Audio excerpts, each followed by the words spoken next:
Let us pray. Almighty God, where you have called us to govern this province, we ask your help to make decisions and laws that will be just and will promote the interest of our people. Almagtige God, ons bid dat u gedurende ons vergaderings ons die nodige wysheid sal gee en ons motiewe suiwer sal hou en dat u ons sal help om al ons tekortkominge te oorkom en al ons besluite aan u op te dra. Sikalele ilizwe letu na bantu balo umusele ukulunge kwipondo letu unkose sikelele I Afrika kina abantuana bayo kokela inkokeli yazo yenike yikolo I Afrika. All this we beg in your holy name. Please be seated.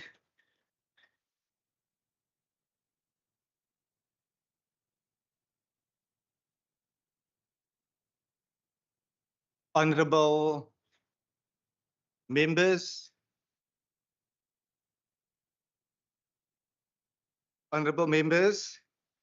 before I remind you regarding the logistical arrangements for today, I must indicate it has been a pleasure to walk behind Mr. Douman, who today officially carried the mace for the very last time in this particular chamber. Can we give him a round of applause for his dedication and his commitment?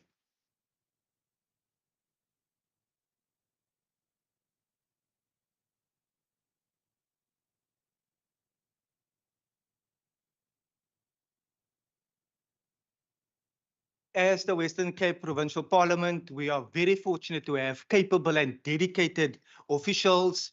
2 days ago, we mentioned that there has been long-standing service. Not only Mr. Douman and his family is in the gallery today and guests as well. You are deeply welcomed. But also we spoke about Mr. Naidu.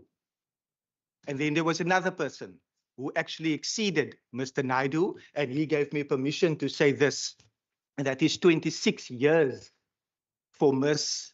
Simon, who is seated in front of me to the left, 26 years of service to the WCPP.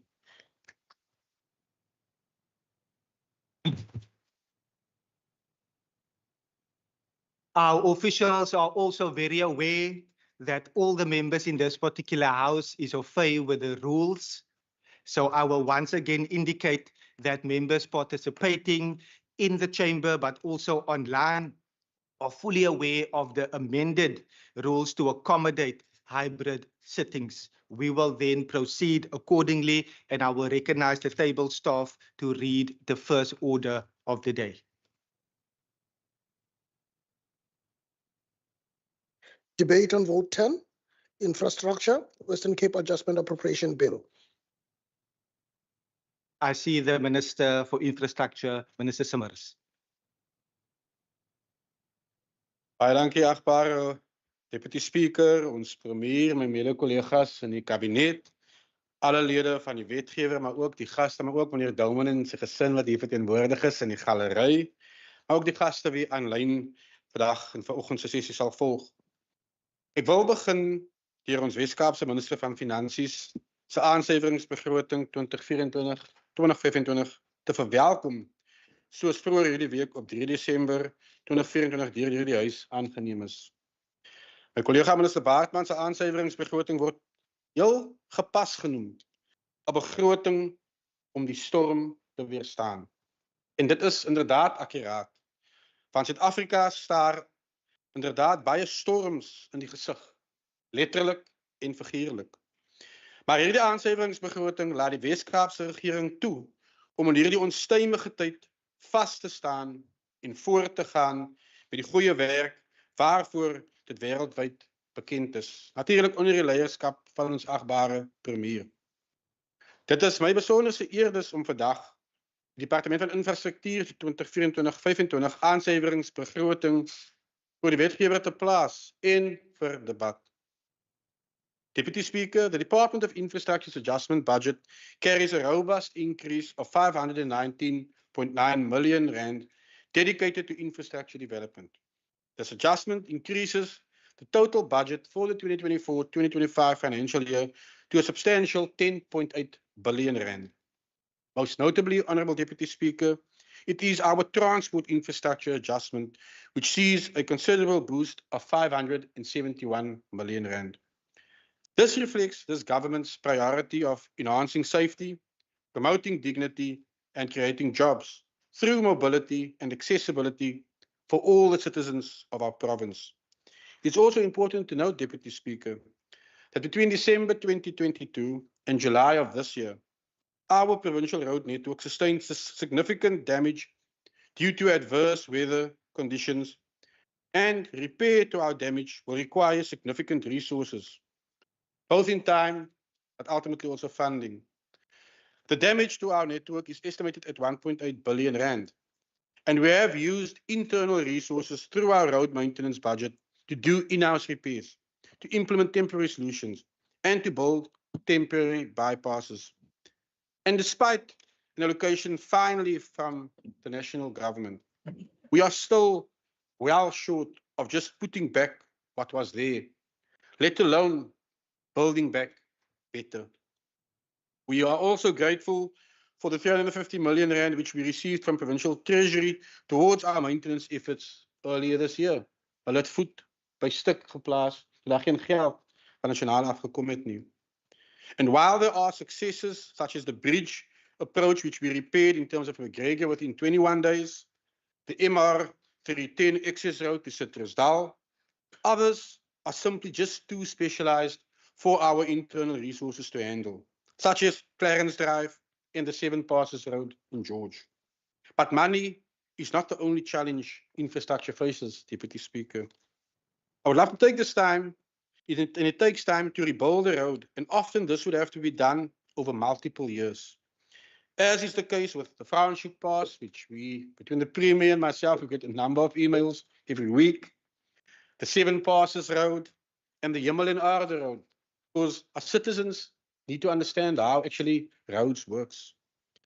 I know that members of this House, just like I've observed members of the Standing Committee, actually at times want to hear a specific number of kilometers that were damaged, and that the department has repaired an X percentage of those damaged kilometers. But it is not a linear calculation in roads.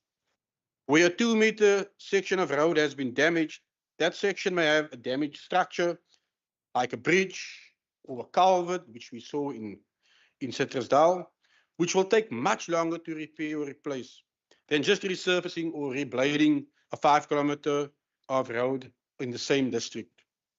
Putting financial estimates on repairs is a very technical and difficult assignment, because certain sections that were damaged are still under the defect liability period, which means these would have to be replaced by the contractor, even though it is not their fault. In other cases, we have, however, also seen that we were able to conclude and include these roads into existing contracts to ensure that it remains in-house to lower the cost of the repairs.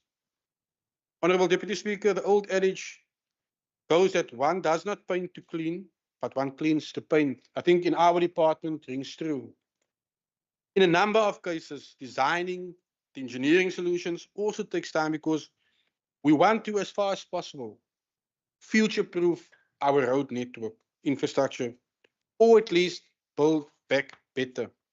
However, this takes time, and our main priority will always be to try to reinstate some form of access immediately, and then work on a lasting solution. Again, the Citrusdal Road comes to mind in this instance. Honourable Deputy Speaker, but my department does not function and work in a void in terms of the road network. These responses happen while, in terms of our branch transport infrastructure, they are still expected to ensure that between 40 to 50 active C contract projects across our province remain on track and within budget, while our district road engineers must continue to ensure that we maintain our vast provincial road network and keep it at a standard, more so our gravel road network, because it plays a massive role in terms of infrastructure. But this also continues while our transport infrastructure needs to ensure that the additional flood damage investment of 571 million rand that has been entrusted is spent in the interest of the people of our province and within time. In terme van menslike nedersettings, agbare Deputy Speaker, trek hierdie tak ook voordeel uit 'n bykomende bedrag van 81 miljoen wat kom uit ons eie kapitale reserves as departement.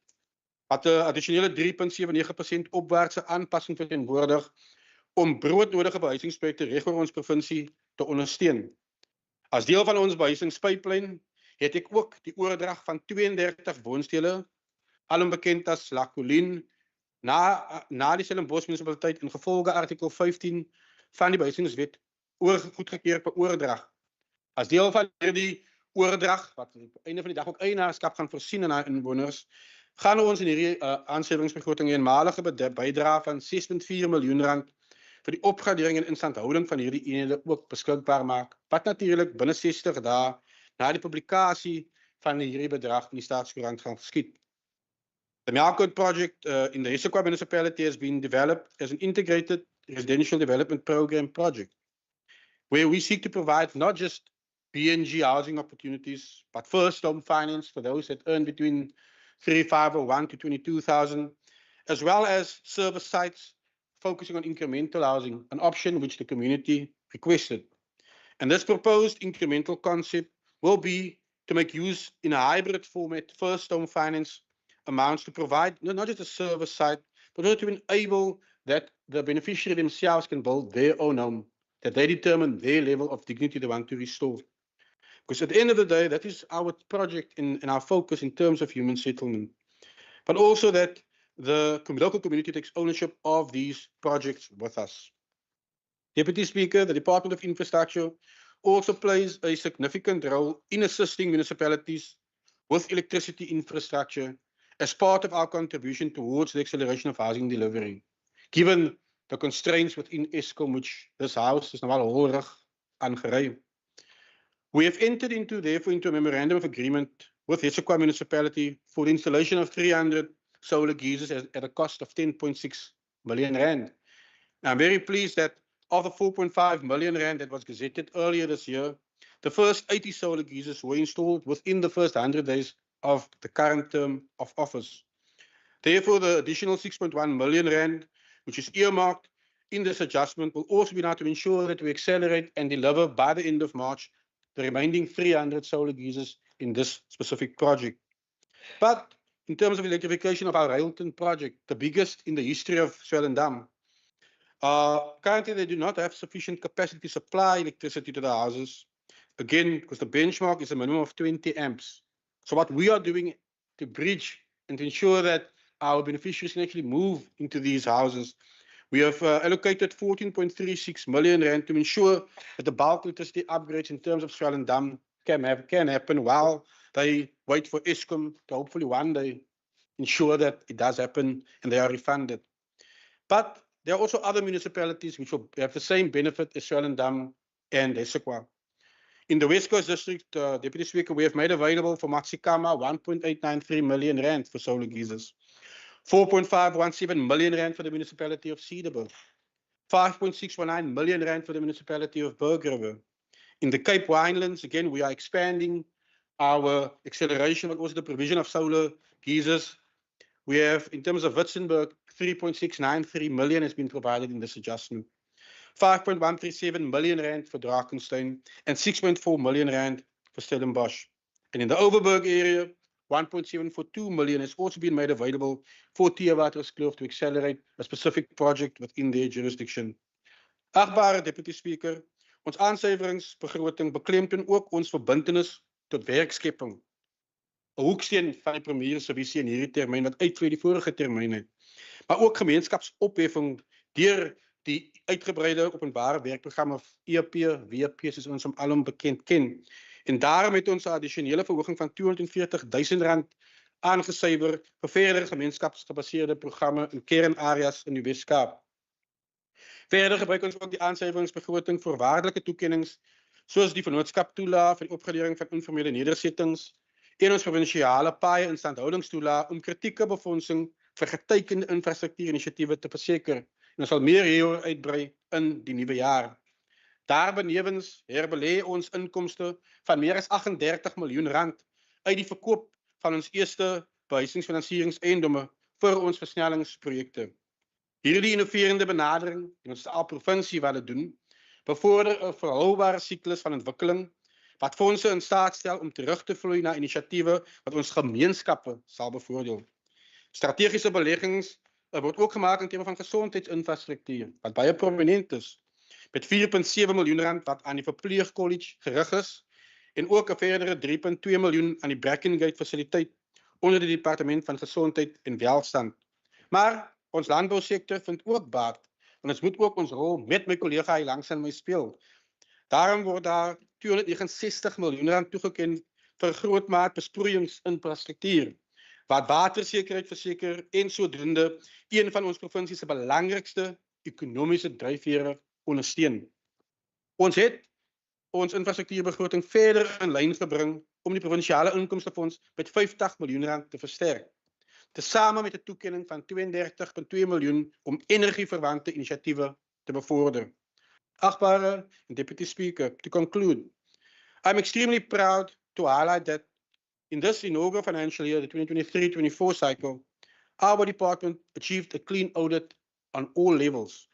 And as we move forward, I can assure the residents of our province, also the members of this House, that my department will also remain committed to fiscal discipline as its top priority moving forward into the future.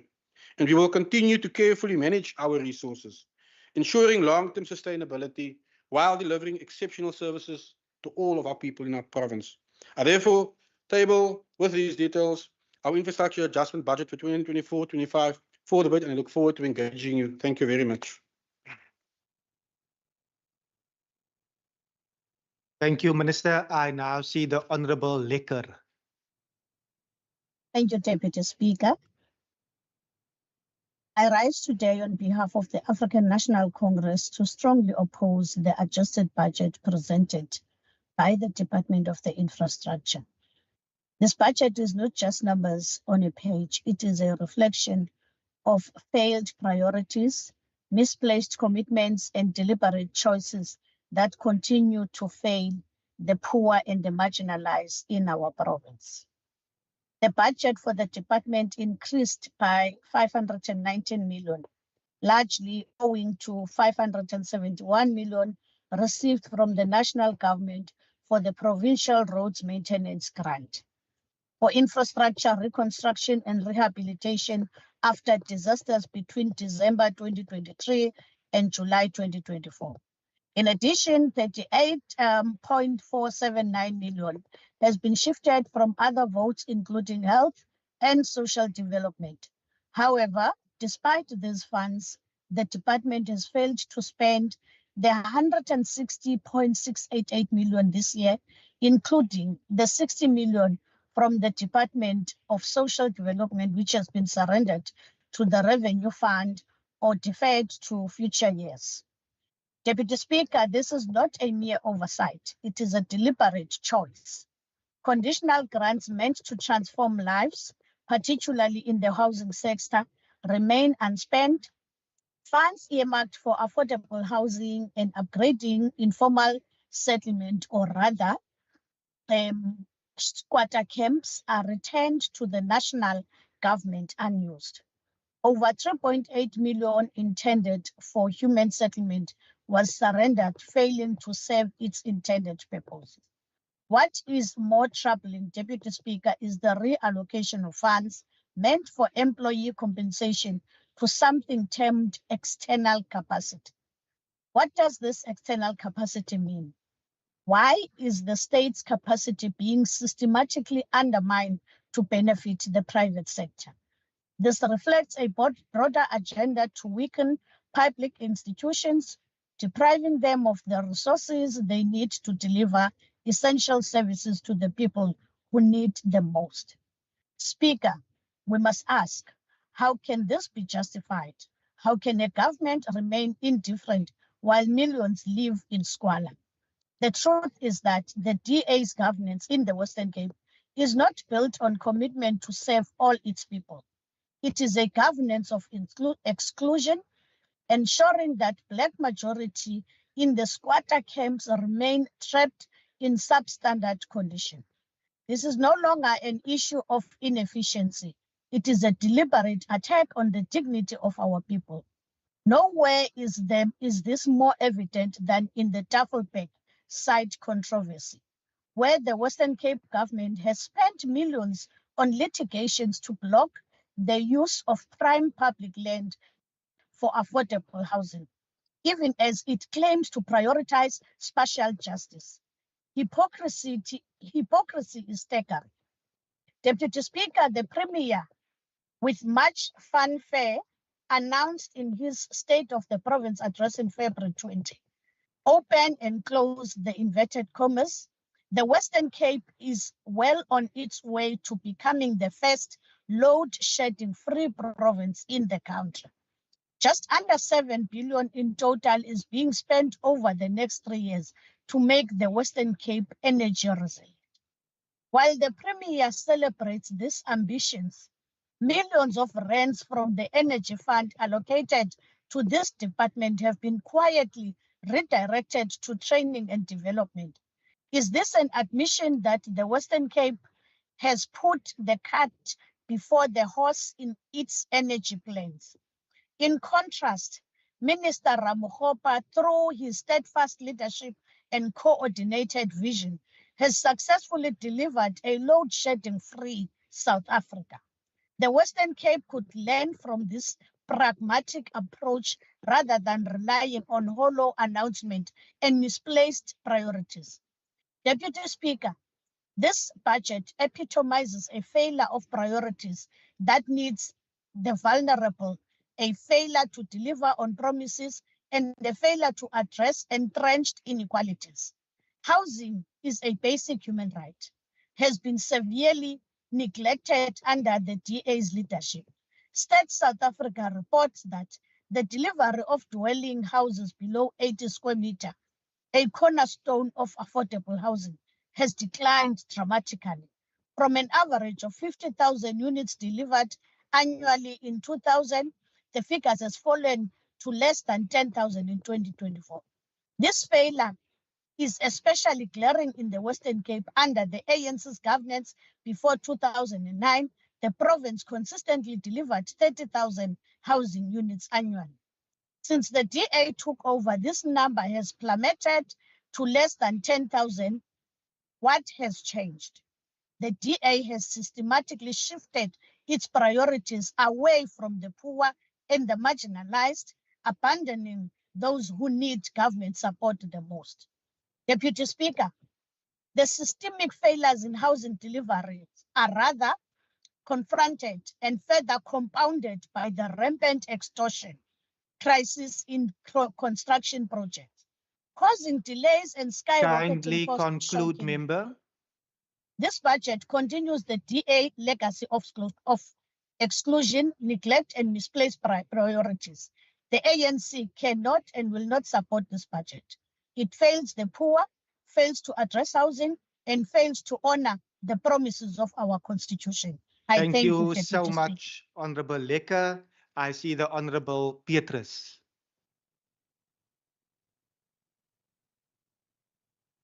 Goeiedag aan Speaker en lede van die Wes-Kaapse Parlement, so ook almal wat ingeskakel is en wat die vergadering volg.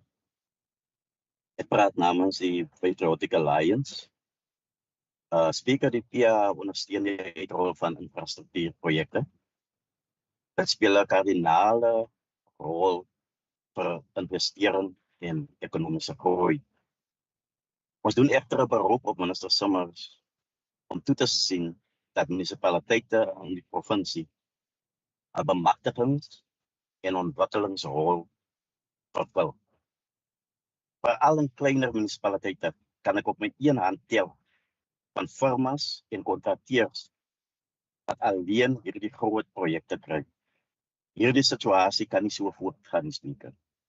Geld word aan munisipaliteite verwillig, maar 'n paar firmas kry die voordeel. Dit is onaanvaarbaar. Ons sal verder vir nasionale tesourie vra dat BFI befondsing voorwaardes aangepas word sodat bemagtiging van opkomende en spesialistkontrakteurs 'n prioriteit word. Speaker, die premier het gister aan sy toespraak daarop gesinspeel dat geen party gevra het vir die vordering van die George gebou in ineenstorting. Dit is totaal en al onwaar. Op die 14de November het die Patriotische Alliansie 'n mosie ter tafel gelê waar ons gevra het dat die tussentydse verslag bespreek moet word. Dit is nie deur u regering as belangrik genoeg geag nie en is afgeskei. Speaker, so ons kon dit bespreek nie. Ons vra dat die premier sy woorde terugtrek. Ons het gevra dat dit bespreek word, die gebou in ineenstorting in George.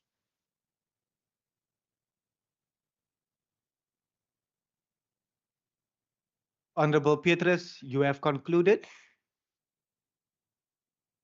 Thank you so much. I see the Honorable Yeah. Likapong.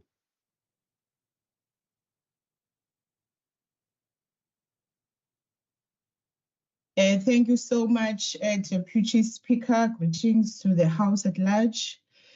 Deputy, as we are nearing the end of 2025 financial year, it is not clear what happened to the 2 billion main appropriation allocated for human settlements.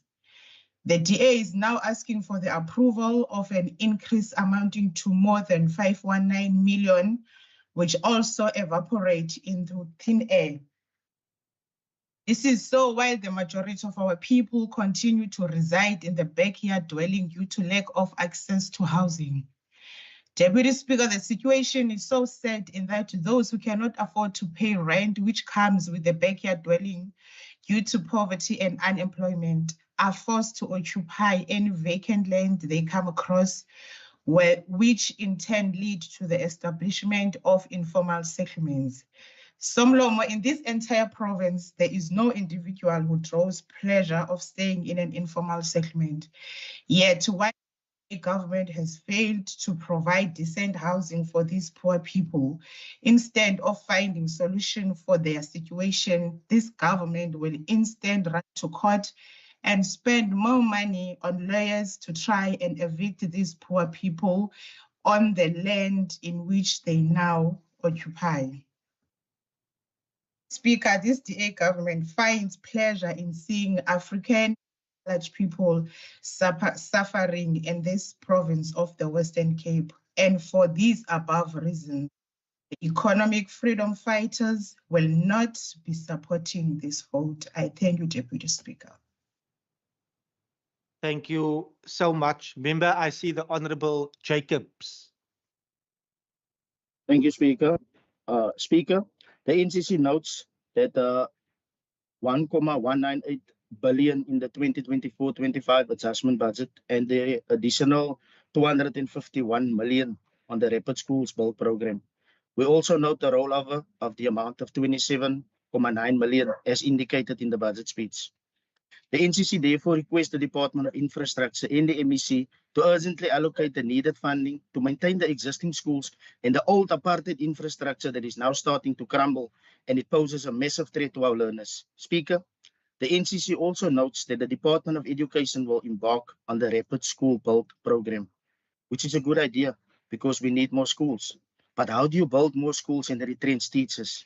Therefore, the NCC requests the department to work closely with the Education Department to avoid building schools and no teachers available due to teacher retrenchments. Kaesa. Thank you, Honorable Speaker. Jacobs. I see the Honorable Wessels. Thank you very much, Deputy Speaker, Premier, Ministers, and fellow members. Speaker, it was Margaret Thatcher that said, "You and I come by rail or road, but economists travel on infrastructure." It does, however, not seem that members of the opposition benches are using the rails or the roads today. Speaker, it is this industry that has created over 40,000 jobs between Q2 and Q3, which makes one wonder how any member of this House can vote against the proposed adjustments of just over. As we know, infrastructure forms the backbone of the economy. It encompasses the roads, the public transport, utilities, and telecommunications, all of which are crucial for the functioning of our communities and the enhancement of the quality of life. Infrastructure is more than just roads, bridges, and buildings.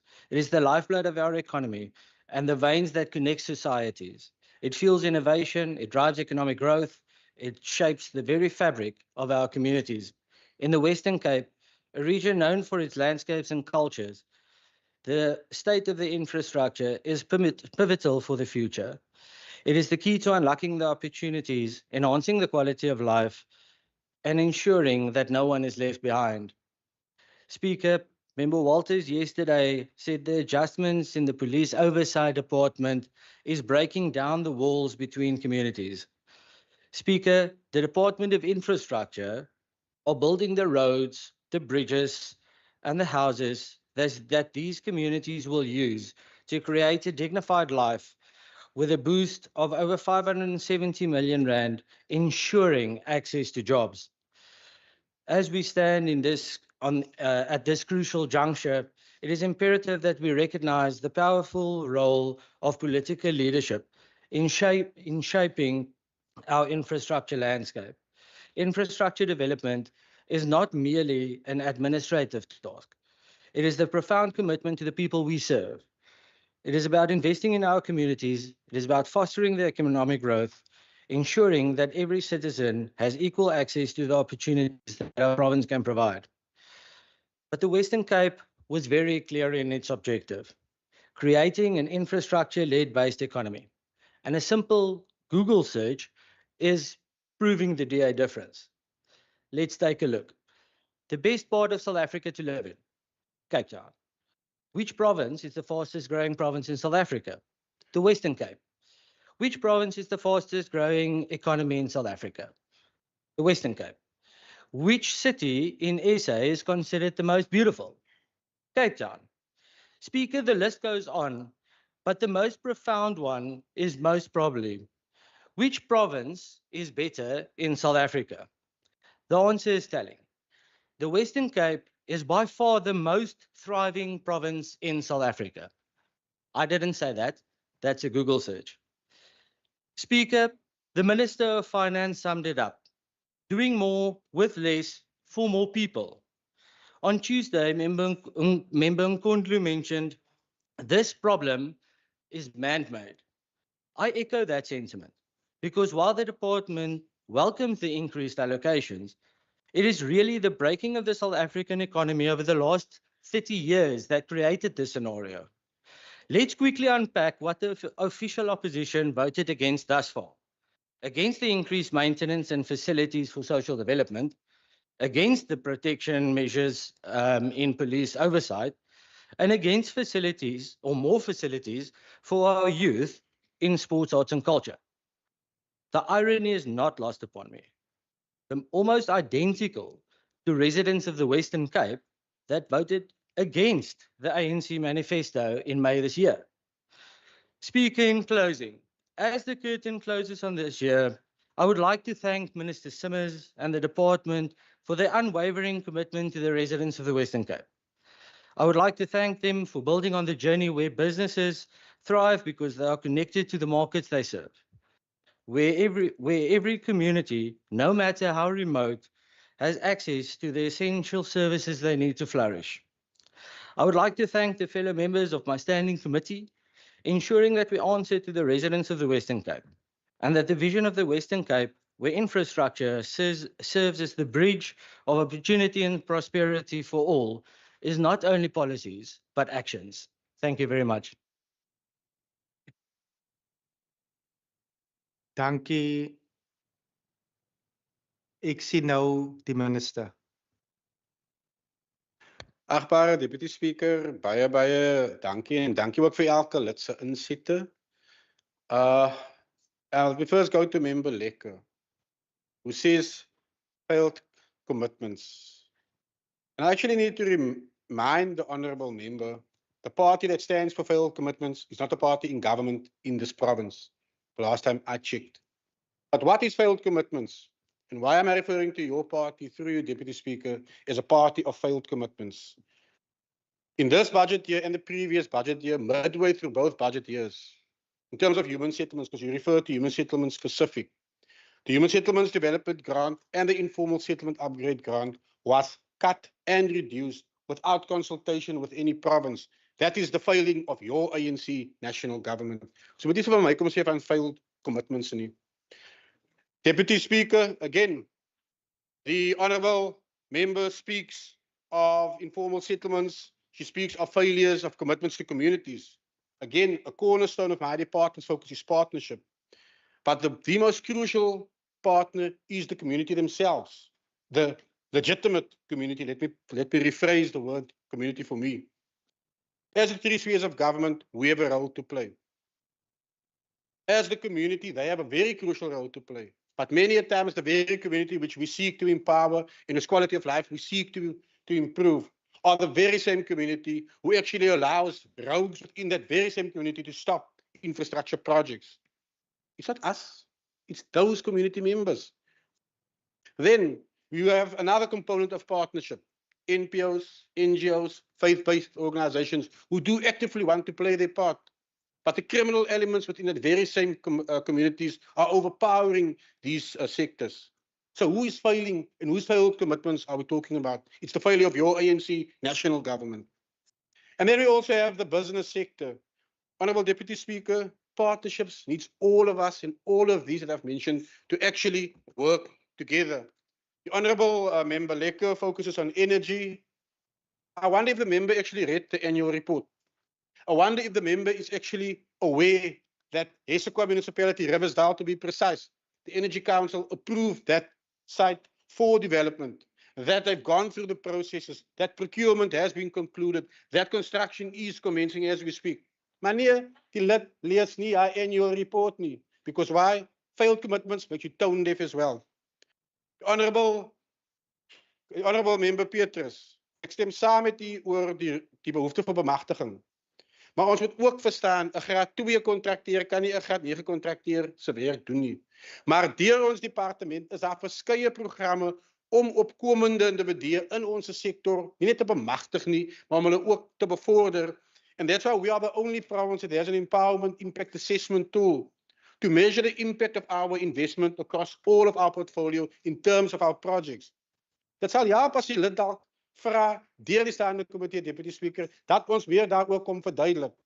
Hierdie DA-beheerde Weskaap doen nie bean counting nie. Mense gaan deur prosesse, ons bemagtig mense wettiglik. Ons is nie soos waar die PA op plaaslike vlak regeer, waar hulle korrupsie en nepotisme toelaat nie. Ek sal dit nie toelaat nie, nog minder by hoof van departement in ons span. Dis ook 'n les wat die PA moet neerskryf vir die toekoms.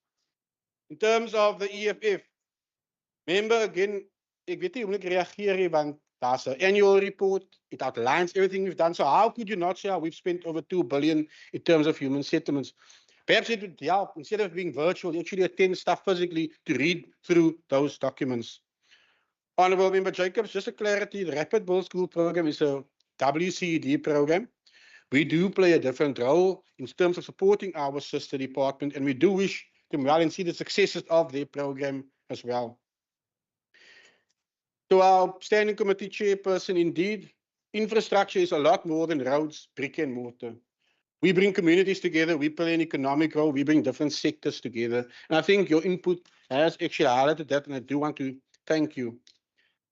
Then in terms of housing delivery and the comparison between what the ANC did and what this provincial government did.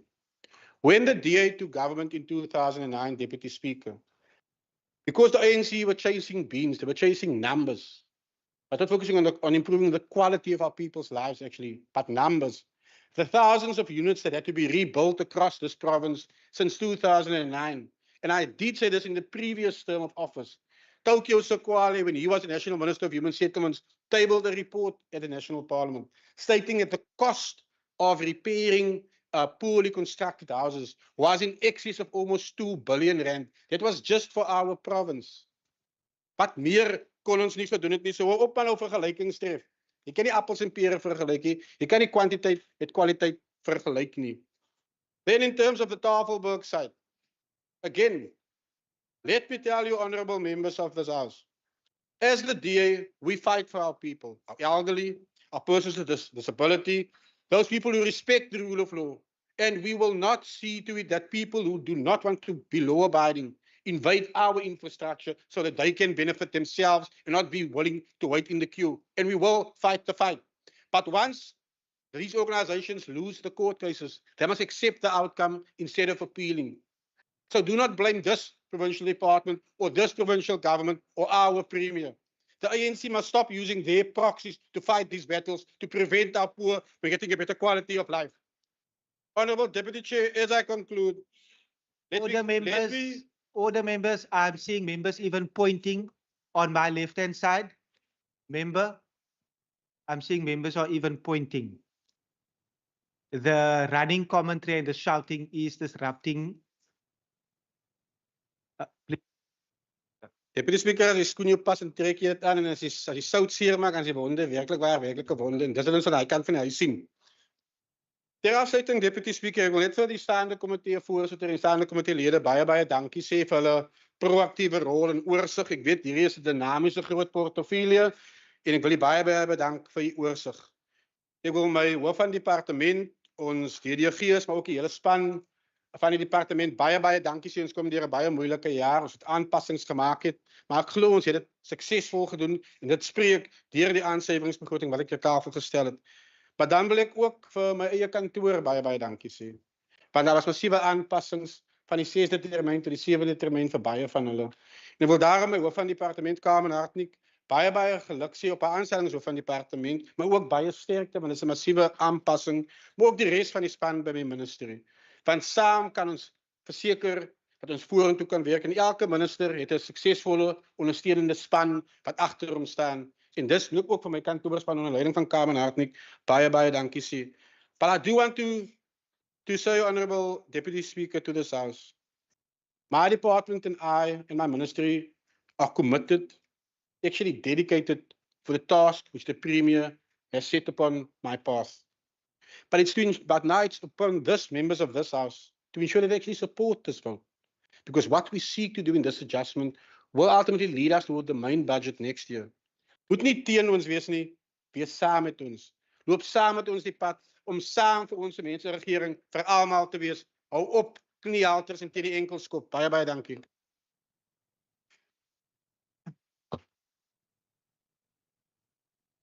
Thank you so much, Minister. Also, thank you to the HOD and the ministry officials for being in the box during this particular time. That concludes the first order for the day. Speaker. I see the Honorable Petrus. Ja, Speaker, dis al my hand is al 'n geruime tyd op. Mag ek praat? Sekerlik. Ja, dankie Speaker. Ek waardeer dit. Ja, ons vra 'n samewerking. Die minister noem die PA. Ons het nêrens van die DA gepraat. Laat ons hou by die debat. Member Petrus. Speaker. Member Petrus, that is ons is betrokke by enige ongeruimdheid. Member Petrus, that's unfortunately not a point of order. The debate, Speaker, the minister, as per the first order, has already concluded. We will promptly proceed. That is not a point of order, Member Petrus, and your point is noted. We now see, before I see the minister and the secretary reach the order, is the officials that will be joining us. So we will wait for 1.5 minutes.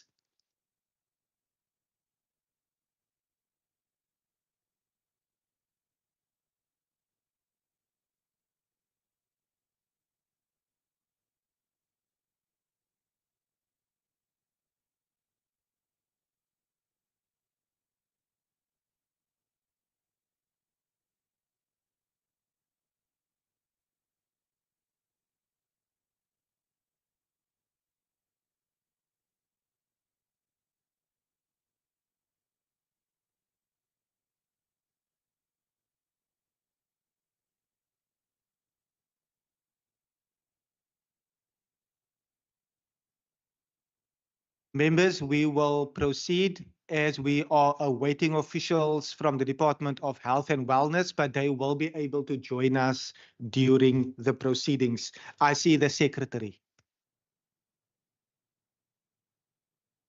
Ingoqombikiswano ngevoti yesithandathu yeSebe leMpilo neNtlalontle yoMthetho osayilwayo wohlengahlengiso lolwabiwo-mali lweNtshona Koloni. I see the minister.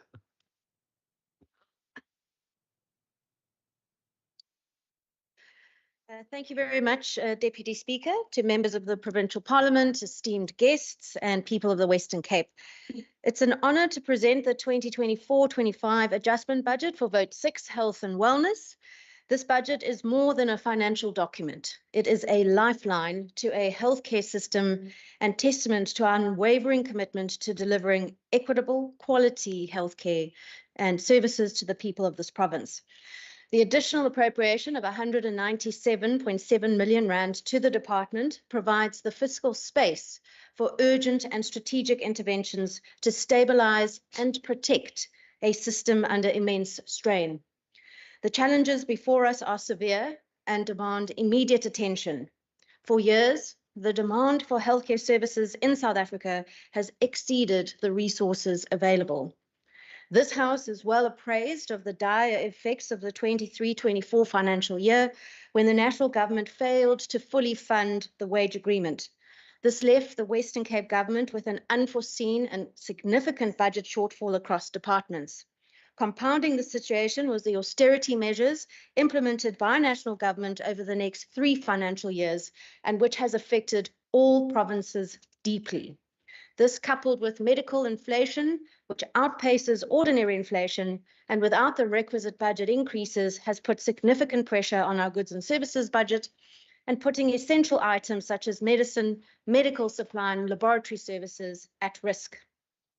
Unlike previous years where cost containment measures could target non-essential areas, attempting to minimize the impact on service delivery, this year has been different. The financial strain is now directly affecting the services rendered by our staff and facilities, and by extension, our residents. The reality on the ground presents significant challenges. Longer queues and growing backlogs are becoming increasingly common, reflecting the immense pressure on healthcare workers who are doing their best within limited resources. Of particular concern is the closure of some operating theatres, which has extended waiting times for life-saving and life-enhancing surgeries, impacting on patients and their families. Despite these hurdles, the commitment to delivering quality care remains unwavering. Honourable Deputy Speaker, we are at a critical juncture. The healthcare system is being pushed to its limits, and while this adjustment budget offers much needed in-year relief, it is clear that more sustainable solutions are urgently needed. Today, we take a step toward weathering the storm, but we must also look ahead, determined to advocate for full and fair funding for this province's healthcare needs. Honourable Deputy Speaker, despite these immense challenges, the Department of Health and Wellness, alongside our dedicated health heroes, has valued innovation, which has been at the very heart of our work and our culture. We've fostered a mindset that encourages out-the-box thinking to develop practical and cost-effective solutions. This approach has been instrumental in helping us to adapt and to stretch our resources to meet the growing needs of communities. Recently, I had the privilege of attending the ICON 2024, our department's flagship innovation conference. This inspiring event brought together healthcare professionals from across the spectrum, from HR and administration teams to stock controllers, doctors and nurses, all presenting their groundbreaking innovations. What began as a small initiative to nurture creative thinking has now evolved into an annual showcase of healthcare ingenuity, where both clinical and non-clinical ideas are celebrated. The impact of these innovations is tangible.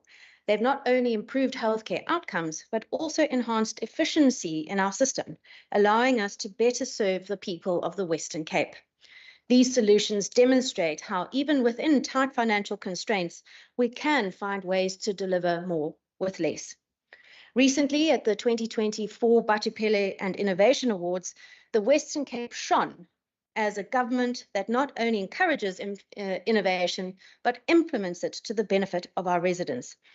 Nominees included the Mitchells Plain CHC for its resuscitation boxes for primary healthcare facilities, as well as the George Tele ICU. What I'm incredibly proud of is the fact that 2 of the nominees for Best Frontline Employee of the Year are from the Western Cape, Dr. Roland Krokamp and Mr. Dion Terry. Dr. Roland Krokamp is a family physician at the Mitchells Plain CHC. He was recognized for his leadership and dedication. During COVID-19, he addressed vaccine hesitancy and reorganized community care. He supports staff training, wellness initiatives, and departmental communication. In 2023, he also won the Western Cape Government's Gold Award for Best Frontline Service Delivery Employee. And Mr. Dion Terry won this category. As a community leader, he's trained hundreds of emergency first aid responders and established a satellite ambulance station to serve residents in Ocean View and Masiphumelele. He founded the Community First Responder Program, focusing on community organization and improving emergency care. He also supports participants with academic tutoring and bursary opportunities for paramedic training. We can all be incredibly proud of the men and women in our clinics and hospitals who consistently rise to the occasion, working collaboratively to find innovative solutions to complex challenges. During my listening and learning visits, I've been visiting every corner of the province to gain a deeper understanding of the daily realities our health heroes face and the struggles of the communities that they serve. What has stood out time and time again is the remarkable dedication, energy, and ingenuity of our staff. However, even their extraordinary efforts have limits.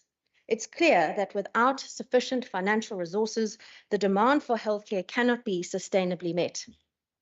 National government must prioritize the health of the nation and allocate resources accordingly. In the Western Cape, we have made that choice. This adjustment budget serves as a vital lifeline, enabling the Department of Health and Wellness to stabilize its finances and protect our healthcare system. However, let's be clear, the adjustment is not about expanding services. It is a critical measure to address inflation in goods and services, to plug budget gaps and ensure financial sustainability. Our focus remains on doing more with less, safeguarding the core of our healthcare system for the people who rely on it the most. Honourable Deputy Speaker, these adjustments represent a targeted response to our most pressing healthcare priorities, ensuring optimal use of limited resources. The budget adjustment of an additional 197.7 million rand, taking us to 30.6 billion rand for the financial year, will mean significant support in relieving the goods and services pressures that the department faces. It will mean we will be able to open up surgical lists and a reinforced focus on population health outcomes. We further welcome the unearmarking of the infrastructure component of the budget by the Provincial Treasury, which will provide flexibility for the department in the latter part of the financial year. Deputy Speaker, Programme 1 will see a downward adjustment of 4.1 million rand. The shifted funds will be directed to other programs where it will address critical administrative functions, including procuring essential IT equipment and replacing obsolete computers at district, central and tertiary hospitals. These upgrades are vital to ensure healthcare professionals have the tools they need to maintain high standards of care. In district health services, this program will receive an additional 59 million, bringing the total adjusted budget to 12 billion rand. These funds will support key projects, including providing laptops and office equipment for the chronic medication home delivery team, as well as system development initiatives in rural health services. Additionally, a 321,000 rand donation will fund the appointment of a professional nurse at Ceres Clinic to deliver community-oriented primary health care. The reallocation also includes adjustments to the HIV/AIDS budget across service sectors. An upward adjustment of 17.6 million rand will be made to the 1.39 billion rand budget for emergency medical services. This funding will cover the costs of equipment carried over from the 23-24 financial year due to supplier delays and higher than expected purchase costs. The budget for provincial hospital services will increase by 11.68 million rand to a total of 4.9 billion rand. This adjustment is aimed at realigning compensation of employees under the Human Resources and Training Grant for rural and metro health services, as well as partially funding in-year service delivery pressures.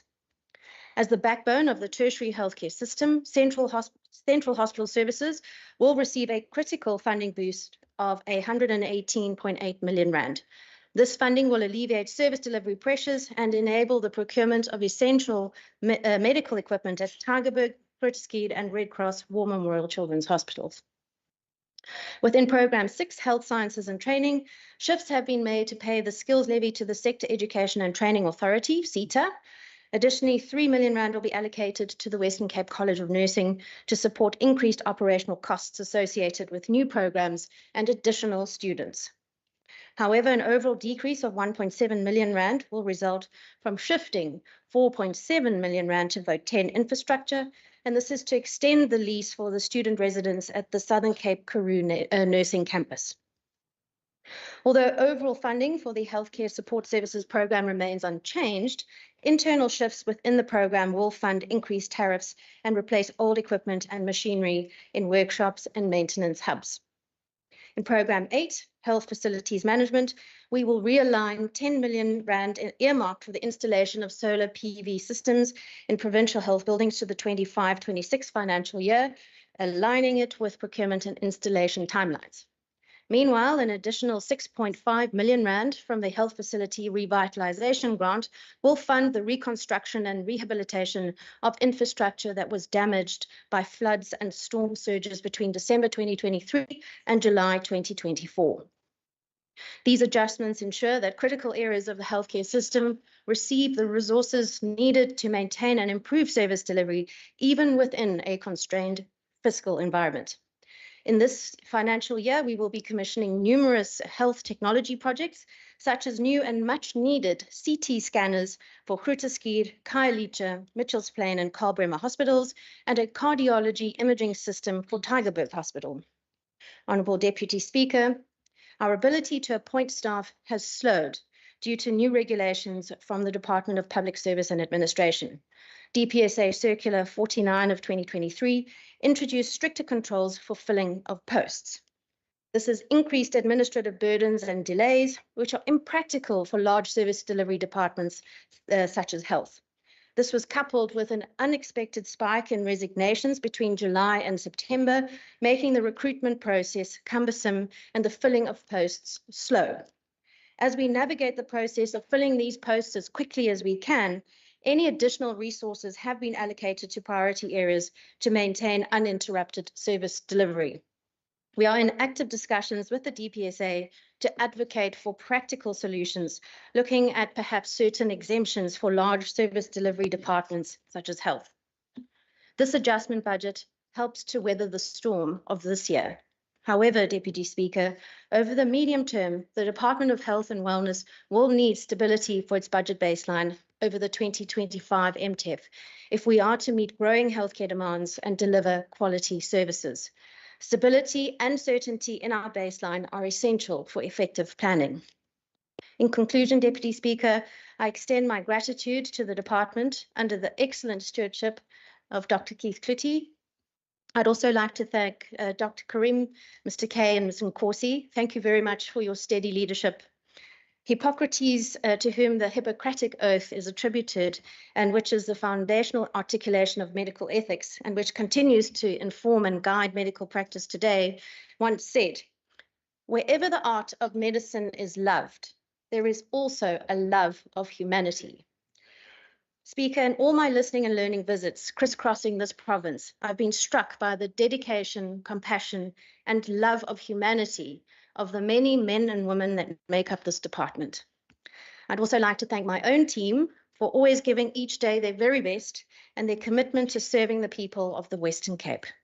Finally, Deputy Speaker, I'd like to extend special recognition to our healthcare workers and support staff. It has been an exceptionally challenging year.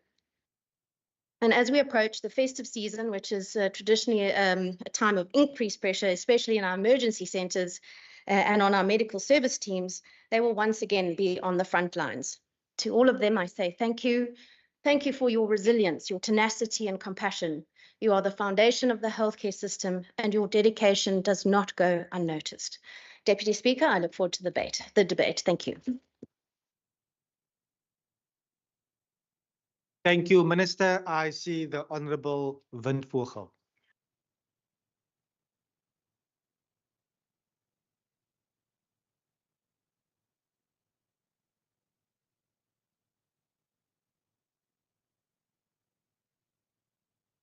The clock will only commence once Member Windvogel is ready for action.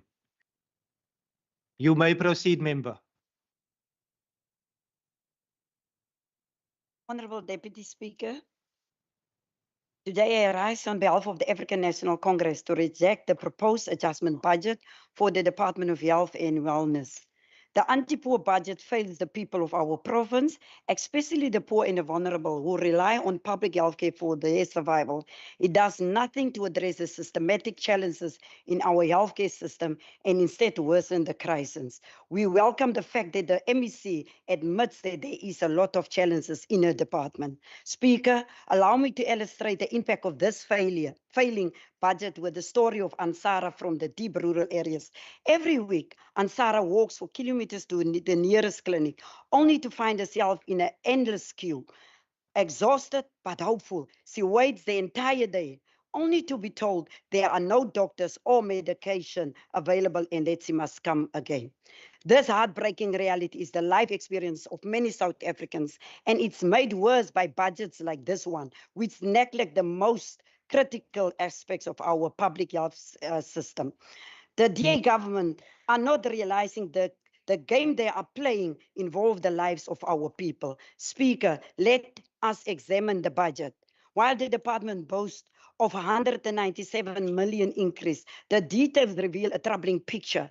Compensation of employees has been slashed by over 104 million. How can we expect our healthcare facility to function when positions for doctors, nurses, and other essential personnel remain vacant, especially the rural areas? In a deeply concerning move, funds for rural health services are being shifted to goods and services instead of addressing staff shortages. This deprives rural clinics and hospitals of the staff they desperately need. In addition, millions of rands allocated for infrastructure projects remain unspent due to slow progress. Instead of addressing critical needs, such as rebuilding the GFU's hospital, these funds are now redirected to cover unrelated costs, including 21 million shifted to the Premier's Department for Microsoft Azure Cloud Computing and Technical Services. How long must the people of Klipfontein wait for the hospital they were promised? This delay is not just negligence, it's a betrayal. They stole their hospital right before their eyes, and now they make them wait endlessly for its return. Even worse, the budget for building and other fixed structures has been slashed by nearly 30 million. This means fewer upgrades and expansions to healthcare facilities already stretched beyond capacity. Instead of prioritizing these pressing needs, the department redirect funds to government motor transport, a questionable allocation that raised serious concerns about the DA's priorities. Speaker, Premier Windy must publish a violence prevention unit which promise a whole of government approach to tackle violence, is also faltering. Over 3 million earmarked for this flagship program remains unspent and has now been realigned. How can this government claim to care about our people, safety and wellness when even its flagship program failed to deliver results? The story of unspent and misallocated funds continues. Millions of rands initially allocated for healthcare infrastructure and other critical services has been diverted, delaying progress and leaving the poorest communities in limbo. This includes 10 million for photovoltaic energy system in health facilities delayed until 2025-2026. This government is playing a dangerous game. prioritizing fiscal maneuvering over the service delivery. Speaker, this budget does not just fall short, it actively harms our public healthcare system. The DA has shown time and again that it is willing to undermine public institutions, leaving the poor bear the brunt of these failures. The reality in the ground is far removed from the minister's perspective and unfortunately has severe consequences. Vir Antisara en ander soos sy, beteken hierdie begroting meer dae van lang afstande loop sonder diens. Dit beteken meer uitgeputte gesondheidswerkers wat sukkel om aan die eise van onderbemande fasiliteite te voldoen. Dit beteken vertraagde infrastruktuurprojekte wat verligting kon bring aan oorlijde hospitale en klinieke. En dit beteken die voortbestaan van 'n tweeledige gesondheidsstelsel waar die rykes private sorg kan bekostig terwyl die armes aan 'n lot oorgelaat word. Speaker, Black Lives also matters. Speaker, hierdie begroting weerspieël 'n regering wat die belange van 'n bevoorregte minderheid bo die behoefte van die meerderheid stel. Die ANC het 'n ander visie vir gesondheid. 'n Visie gewortel in waardigheid, gelykheid en toeganklikheid. En ons glo daarin om hierdie regering aanspreek te hou vir sy mislukking. Die mense van Klipfontein verdien hulle hospitaal. Landelike gemeenskap verdien klinieke wat ten volle beman is. Ons gesondheidswerkers verdien die ondersteuning wat hulle nodig het om hulle werk te doen. En Tannie Sarah verdien om by gesondheidsfasiliteit in te stap en versorging te kry wat sy benodig. Speaker, dit is die begroting van gebroke beloftes, verkeerde prioriteite en doelbewuste verwaarlosing. Die mense van hierdie provinsie verdien beter en dit begin met die verwerping van hierdie begroting en die eis van ware aanspreeklikheid en betekenisvolle verandering. Baie dankie, Speaker.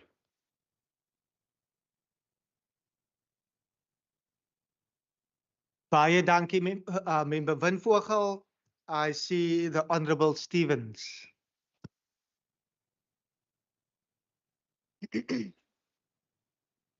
Order, members. Members.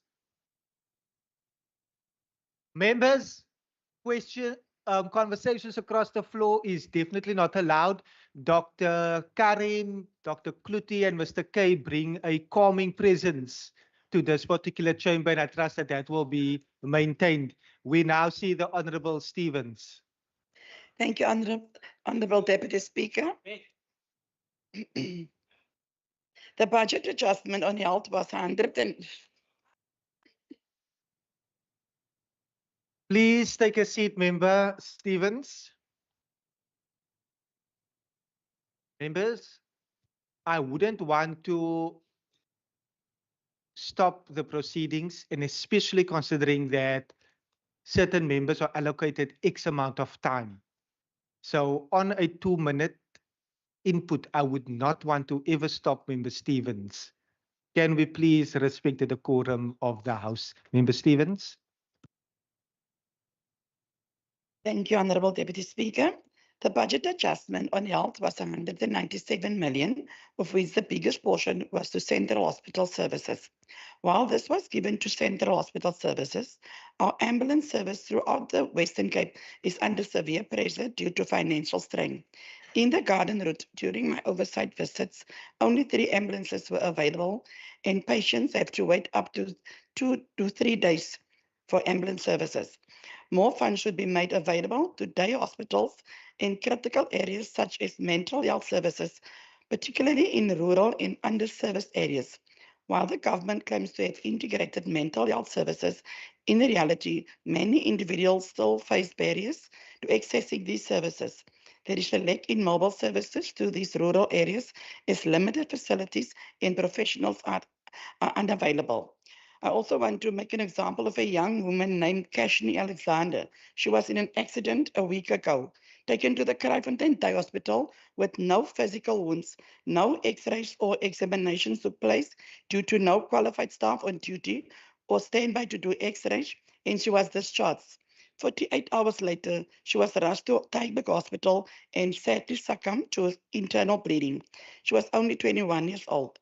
The same case also happened to a 7-year-old. This is merely a drop in the ocean. How do you intend to eradicate these crucial challenges, especially in the disadvantaged communities, and treat patients with dignity and respect? In conclusion, while the Western Cape government has made commendable efforts in addressing our health system, the critical assessment of current initiatives reveals gaps in funding, accessibility, and stakeholder engagement. Thank you, Speaker. Thank you, Honorable Stevens. I see the Honorable Litha Kong. Once again, Deputy Speaker. Speaker, a budget increase of more than 197 million means nothing to the people of Bugletu and the Klipfontein region who remain without a hospital after the decompositioning of GF Jost Hospital in 2013. Speaker, 11 years later, people in Klipfontein area still do not have a regional hospital, while this department promised by 2019 the hospital will be completed. So clearly, we're dealing with a dishonest and trustworthy government which is not considerate to the plight of the poor people of the Western Cape. To this day, it's not clear when the hospital will be built. The failure to build a regional hospital is also coupled with the failure to provide resources which will enable our clinics to operate 24/7. Our people are constantly subjected to long queues in these clinics because proper and specific medication for their need is just not available at the dispensary. Speaker, the economic freedom fighters also calls for the capacitation of human resources in our public hospitals so far as the staff is concerned for the purposes of efficiency. The turnaround time for the patients to be attended to must be improved, as we cannot have patients passing away while sitting on the hospital benches only because upon arrival at the hospital, they did not deem their situation as too serious. Some longer, the economic freedom fighters will not support this vote. I thank you. Thank you, Honorable Litha Kong. I see the Honorable Jacobs. Thank you, Speaker. Thank you. Guadamawi. Speaker, the NCC takes note of the allocated budget to the Department of Health and Wellness. We are aware that this budget will largely be used in investment of infrastructure as in facilities. Now, one can just take a drive at Grooteskiel Hospital and witness firsthand the infrastructure development. Now, this is a positive sign. But the NCC must demand that the department also look at the staff retention and staff growth, as service delivery at most of these facilities is in shambles and needs to be addressed as a matter of urgency. Speaker, it is no use we have beautiful facilities that is understaffed and under-resourced. So if the budget don't speak in this direction, many of our people will continue to die at our hospitals. Yes. Thank you, Honorable Jacobs. I see the Honorable Boyson. Colleagues and members would be fully aware that as per tradition for the last sitting for the calendar year, members are allowed to don or wear their particular hats. Over to you, the Honorable Boyson. Honorable Deputy Speaker, the Premier, members of the House, fellow Western Capers, last week South Africa commemorated World AIDS Day, and we all stood together as a rainbow nation, reflecting on lives lost and lives transformed and our hope for the future. Deputy Speaker, allow me to narrow this down to the Western Cape. On the 4th of December, 2024, I was part of a debate in the National Council of Provinces titled Collective Action and Individual Responsibility in the Fight Against HIV and AIDS. Deputy Speaker, every speaker during the debate who referred to statistics, to prevalences, had no choice but to acknowledge the achievements and efforts of the Department of Health and Wellness of the Western Cape. They referred to our innovations, to the tools used, to our awareness campaigns, to our world-class evidence-based research, to our dedicated healthcare practitioners, etc., etc. Deputy Speaker and members of the House and people of the Western Cape, our efforts have not gone unnoticed to the rest of the world.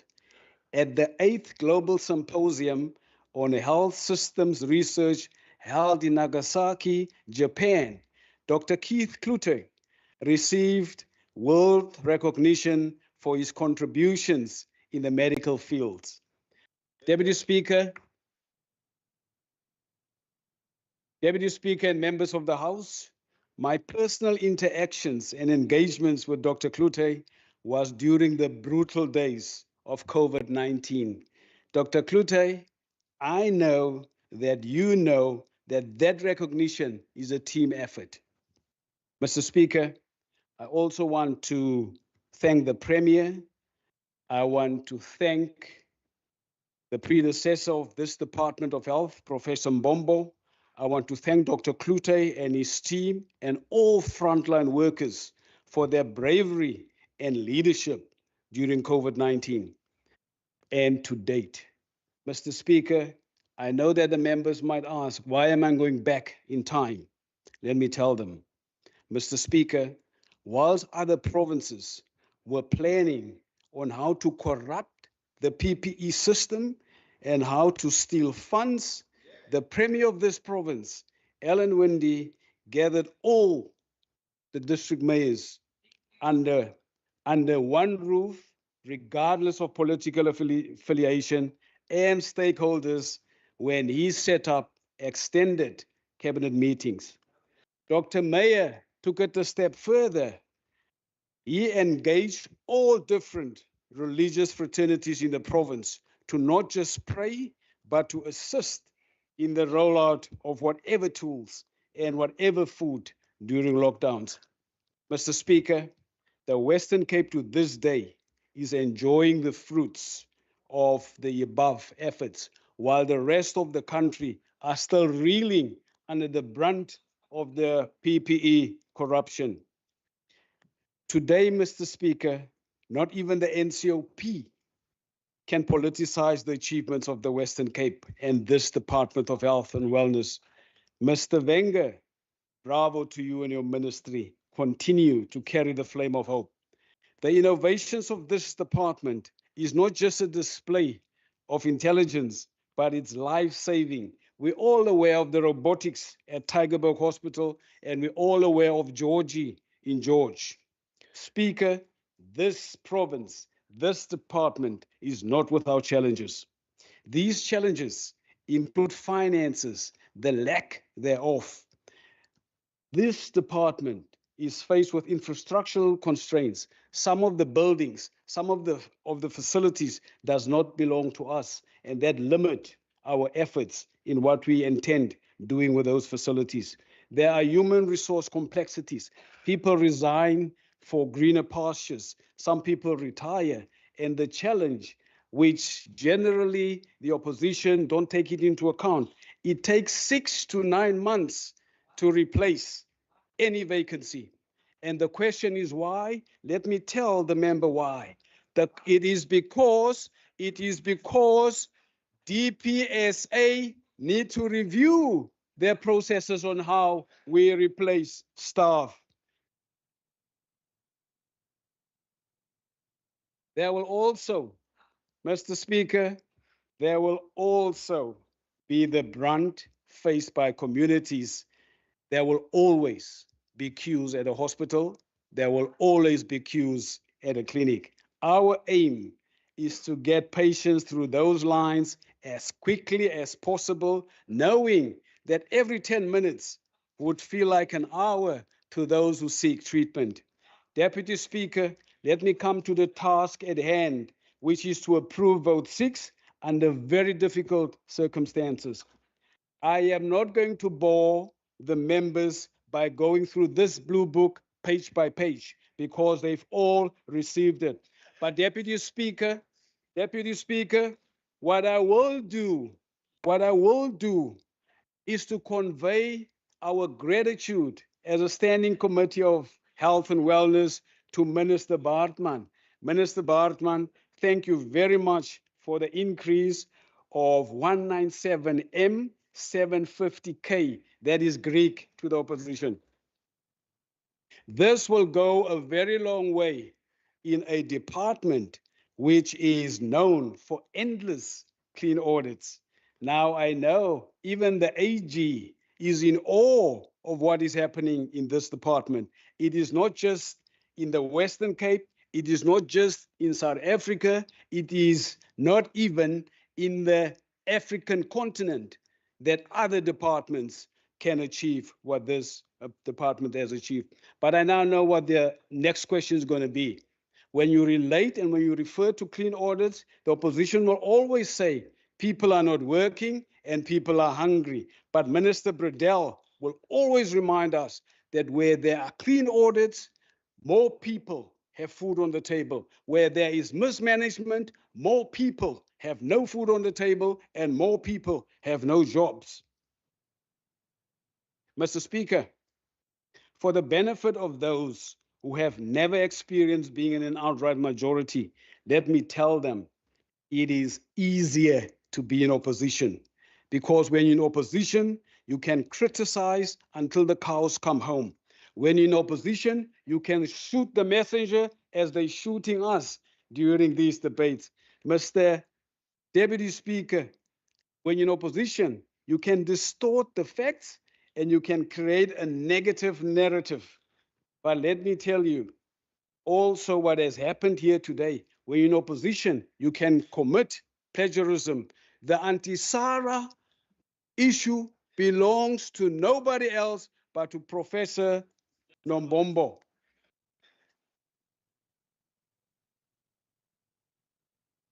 Minister Wenger, with all the achievements of this department, I still have sleepless nights. Can we just once imagine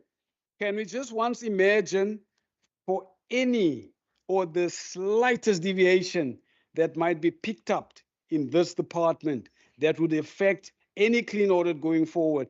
I know what the narrative is going to be, and that gives me sleepless nights, Dr. Klute, because at times we are not seeing eye to eye with the AG because their interpretation would always differ, especially if we deliver and then report. Ladies and gentlemen, let me also, as a standing committee chairperson, say to this department that we as a committee, we acknowledge the blood, sweat, and tears of the healthcare workers in this department. And to the opposition, it is not too late, nor is it a crime to follow your hearts and do the right thing for the people of the Western Cape and approve this budget with us. We as the Democratic Alliance, we approve this budget. I thank you, Deputy Speaker. Thank you, Honorable Boyson. I see the Minister. Thank you, Deputy Speaker, and thank you to the members for their contributions to the debate. Unfortunately, austerity measures disproportionately affect the poor, the working class, and the marginalized, because they rely on government services the most. So when we say austerity and how it affects service delivery, unfortunately, that is the reality and the reason why we've been so vocal in speaking out against the austerity measures and the way in which the national fiscal framework has been affecting provinces disproportionately. And it's in those provinces where frontline services are delivered. So those actions have consequences. And it cannot be that the per capita spending in public healthcare in 2023 is less than what it is in 2017 in South Africa. That shows a misalignment of priorities. And if we really want to make sure that we can provide good quality services to the poor and the marginalized, then we start with funding provinces accurately and correctly. On the issue of the infrastructure, I'm sure the honourable member would have read in the budget book, page 132 to 154, there are pages and pages and pages of infrastructure projects. I won't have the time to read through all of them to show the progress that we're making in respect of our infrastructure, but I'll just highlight a few for the House. On Monday, we'll be officially opening the clinic in Ladysmith, which is now completed. We have projects in construction. The Philippi Weltevreden CDC new clinic is currently being built. The Boertesig CDC upgrade and additions is underway and should be ready early next year. The Para Ravensmead CDC replacement project is proceeding as planned and is currently under construction. The Wellington Siren Clinic roof refurbishment is imminently going to be completed. The Mossel Bay George Road Clinic replacement site hand occurred just last month. We then also have multiple projects in design. So, for example, the Hanover Park CHC is in stage 4 design documentation. Elsie's River CHC is currently in stage 3 design. Paarl CDC new clinic, architects have been appointed and briefed in June of this year. The Maitland CDC replacement is in stage 3 design, development and ongoing.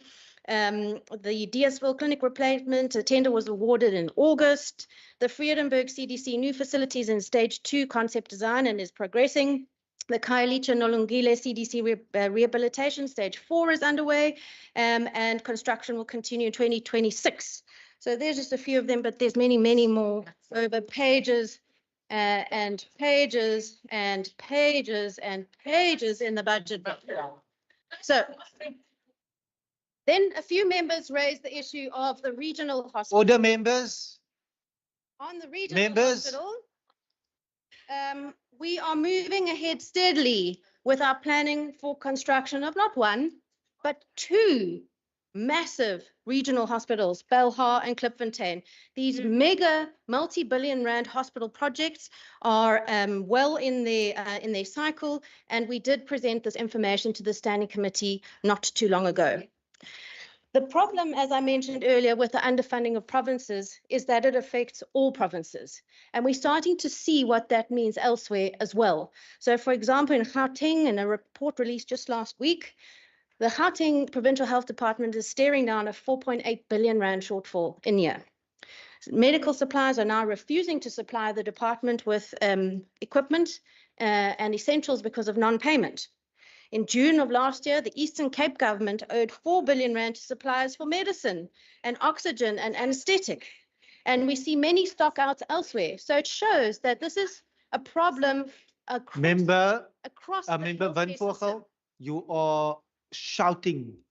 You are drowning out the minister, and we would like to hear the inputs based on the debate. So public healthcare funding is a problem across the system, and that is the point I'm trying to make. All provinces are affected by this, and austerity is not helping us. We need to have a serious conversation about healthcare being prioritized in the national budget envelope. Then I have to say I am distressed that the honourable member would accuse health heroes of being purposefully neglectful. I do not agree. I've crisscrossed the province. In fact, I've seen the opposite. I've seen people that do their very best, that go above and beyond every day under very, very trying circumstances. If there is a bad member, if there is a bad apple, I would encourage the honourable member to please report it, but not to, when that happens, not to make that a generality, because this is not a generality. And it does nothing to help with the motivation of staff who work very hard. Then to Honourable Stevens, thank you very much for your comments. I've noted them. In this adjustment, we will be prioritising 17.6 million rand to emergency medical services. Of course, we could do with much more. You're quite right.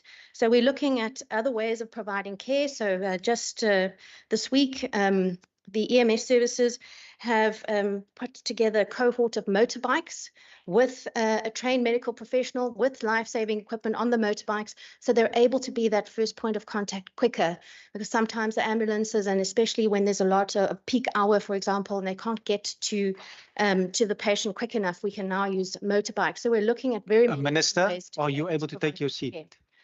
No, I'm mid-response. There's a point of order. Oh, point of order.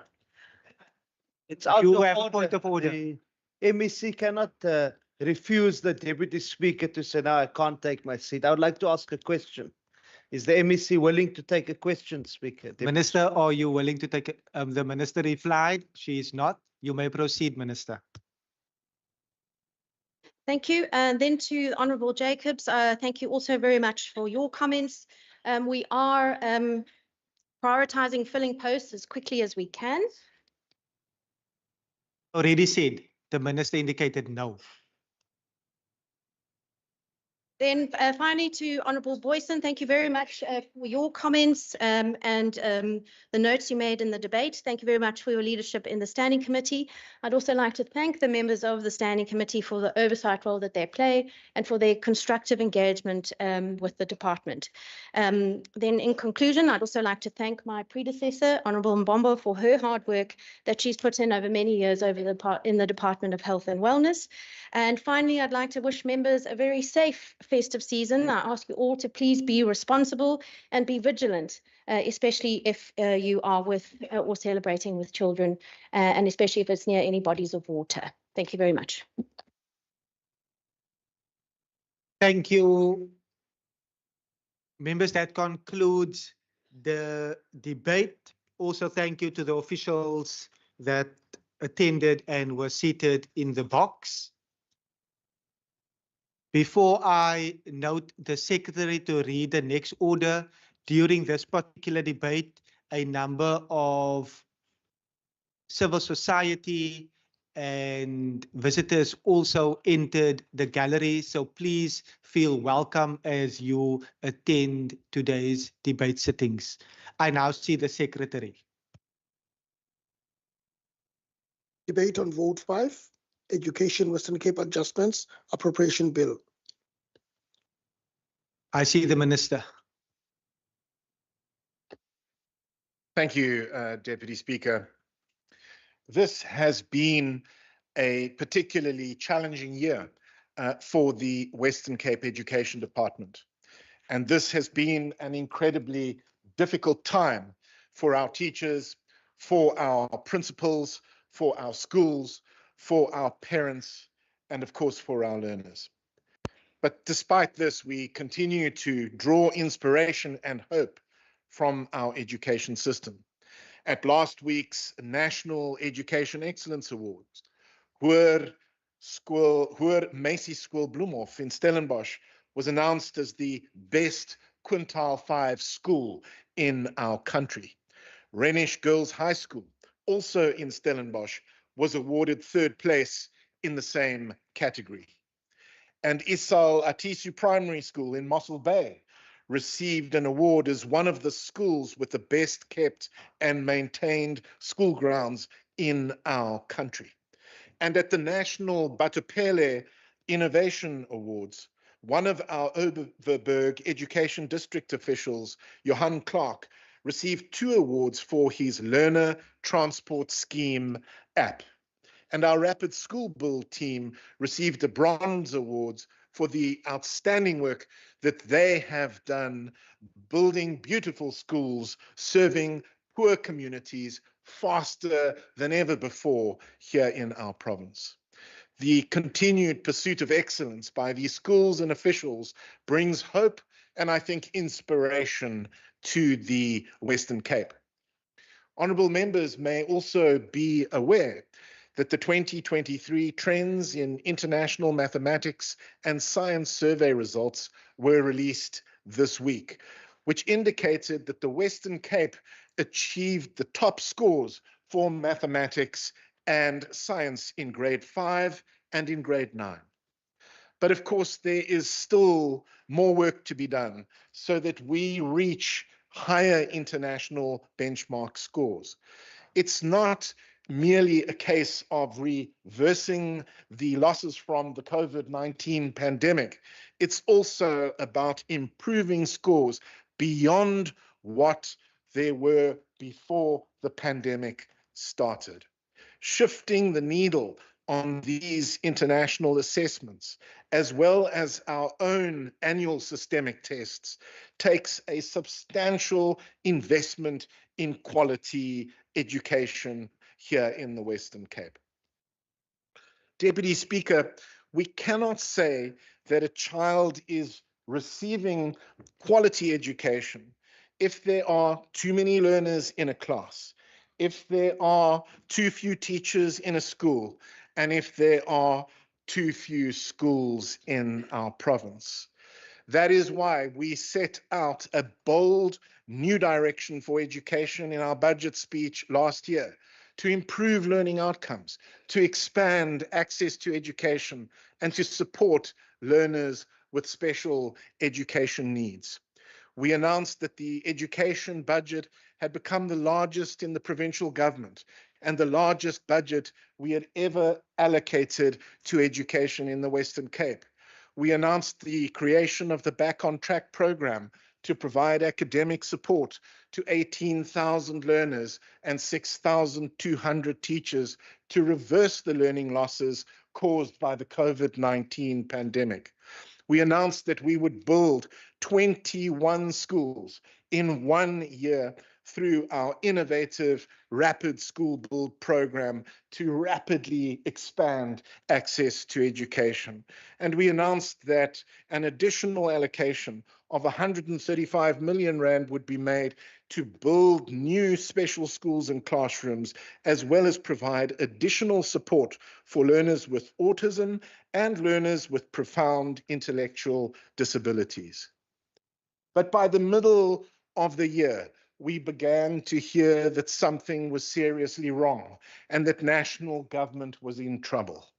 We heard rumors that national government could not afford the 2023 public sector wage deal and that a full-blown fiscal emergency was looming.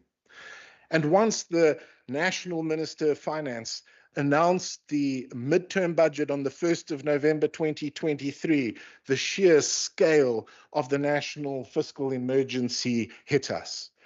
Our department received only 64% of the cost of the wage agreement, which meant we were shortchanged by national government to the tune of about 537 million rand.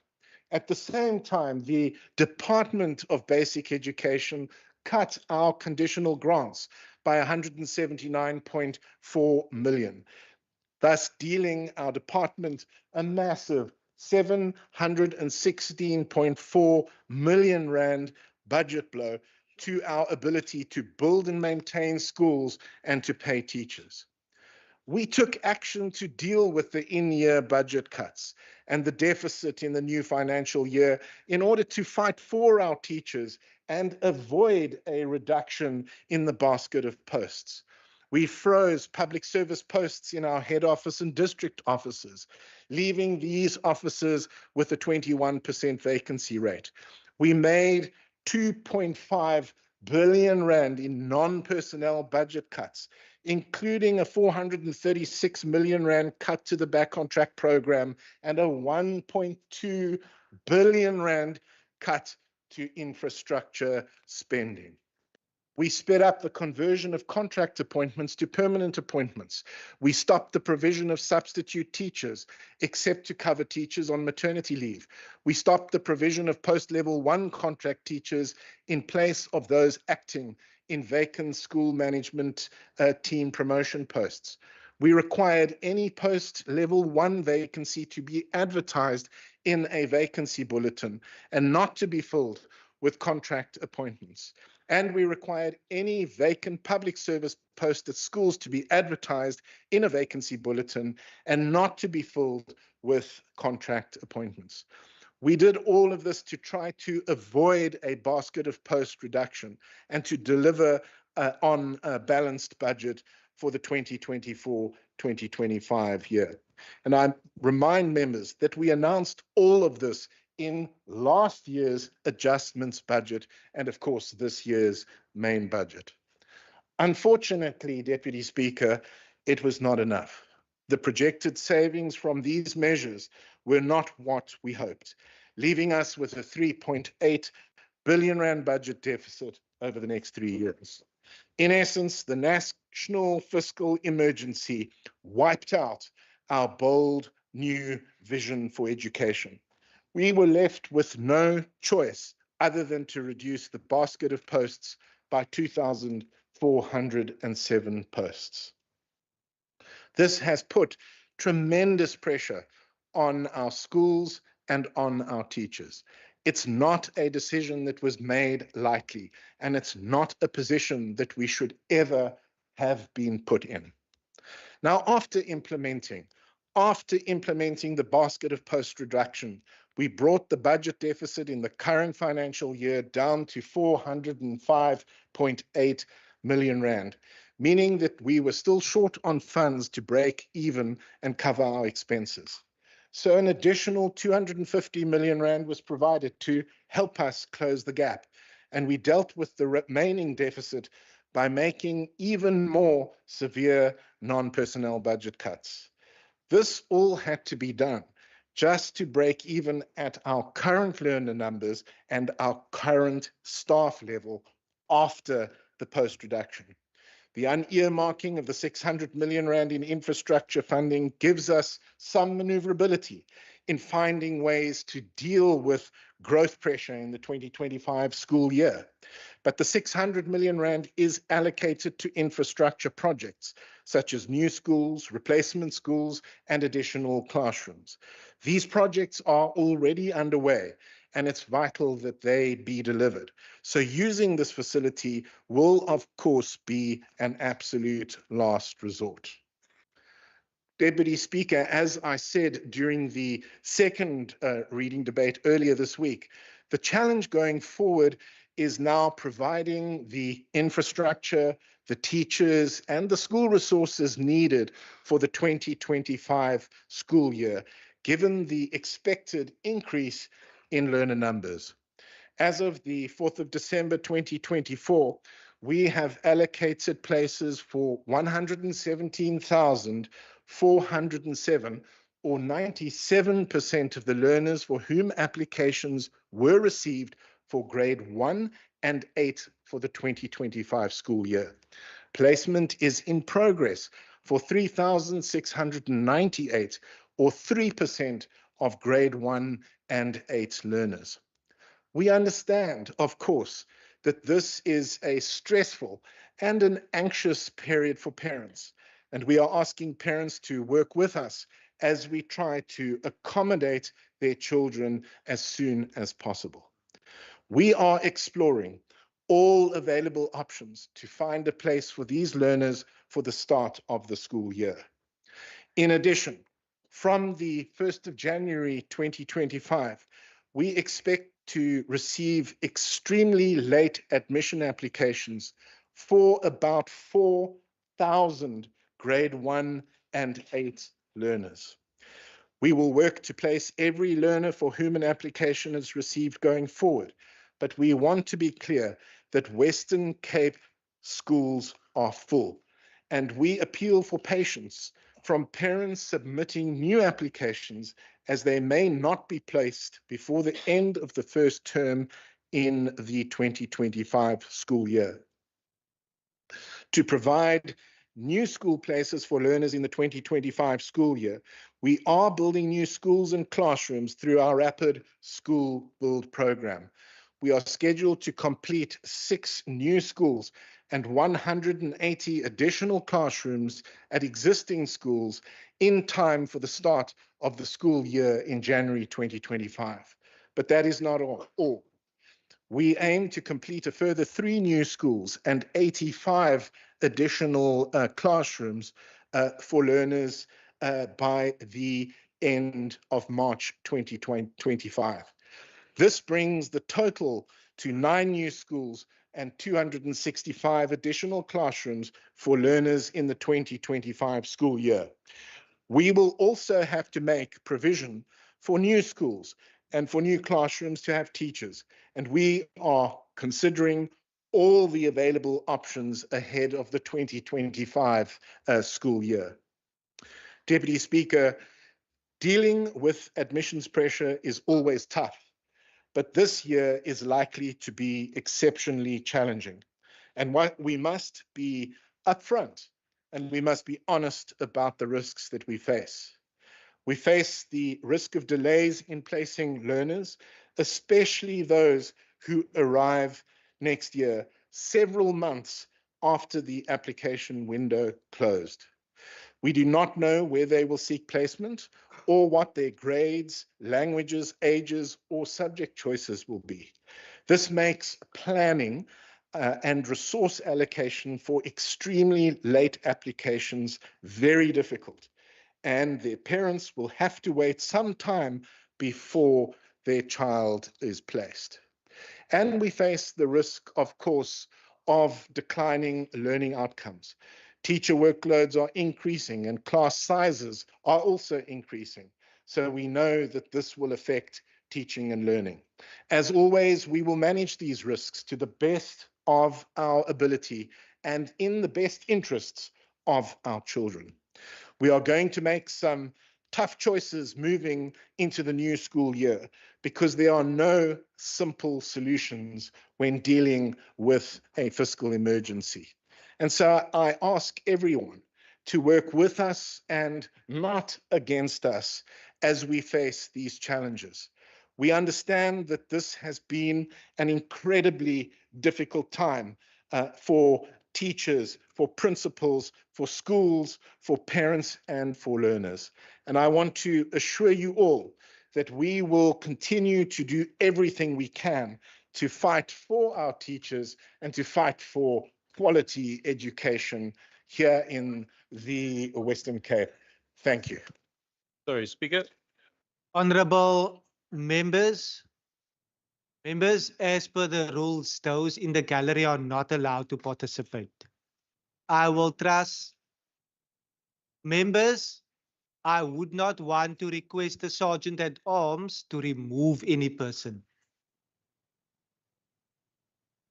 Ma'am, under normal circumstances, by now, the Sergeant at Arms would have removed you. I would not want to do that. Can we please proceed? I see the Honorable Syed.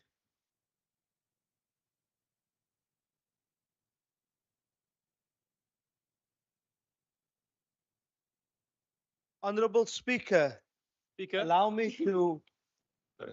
Please take your seat, Honorable Syed. Honorable Bryant.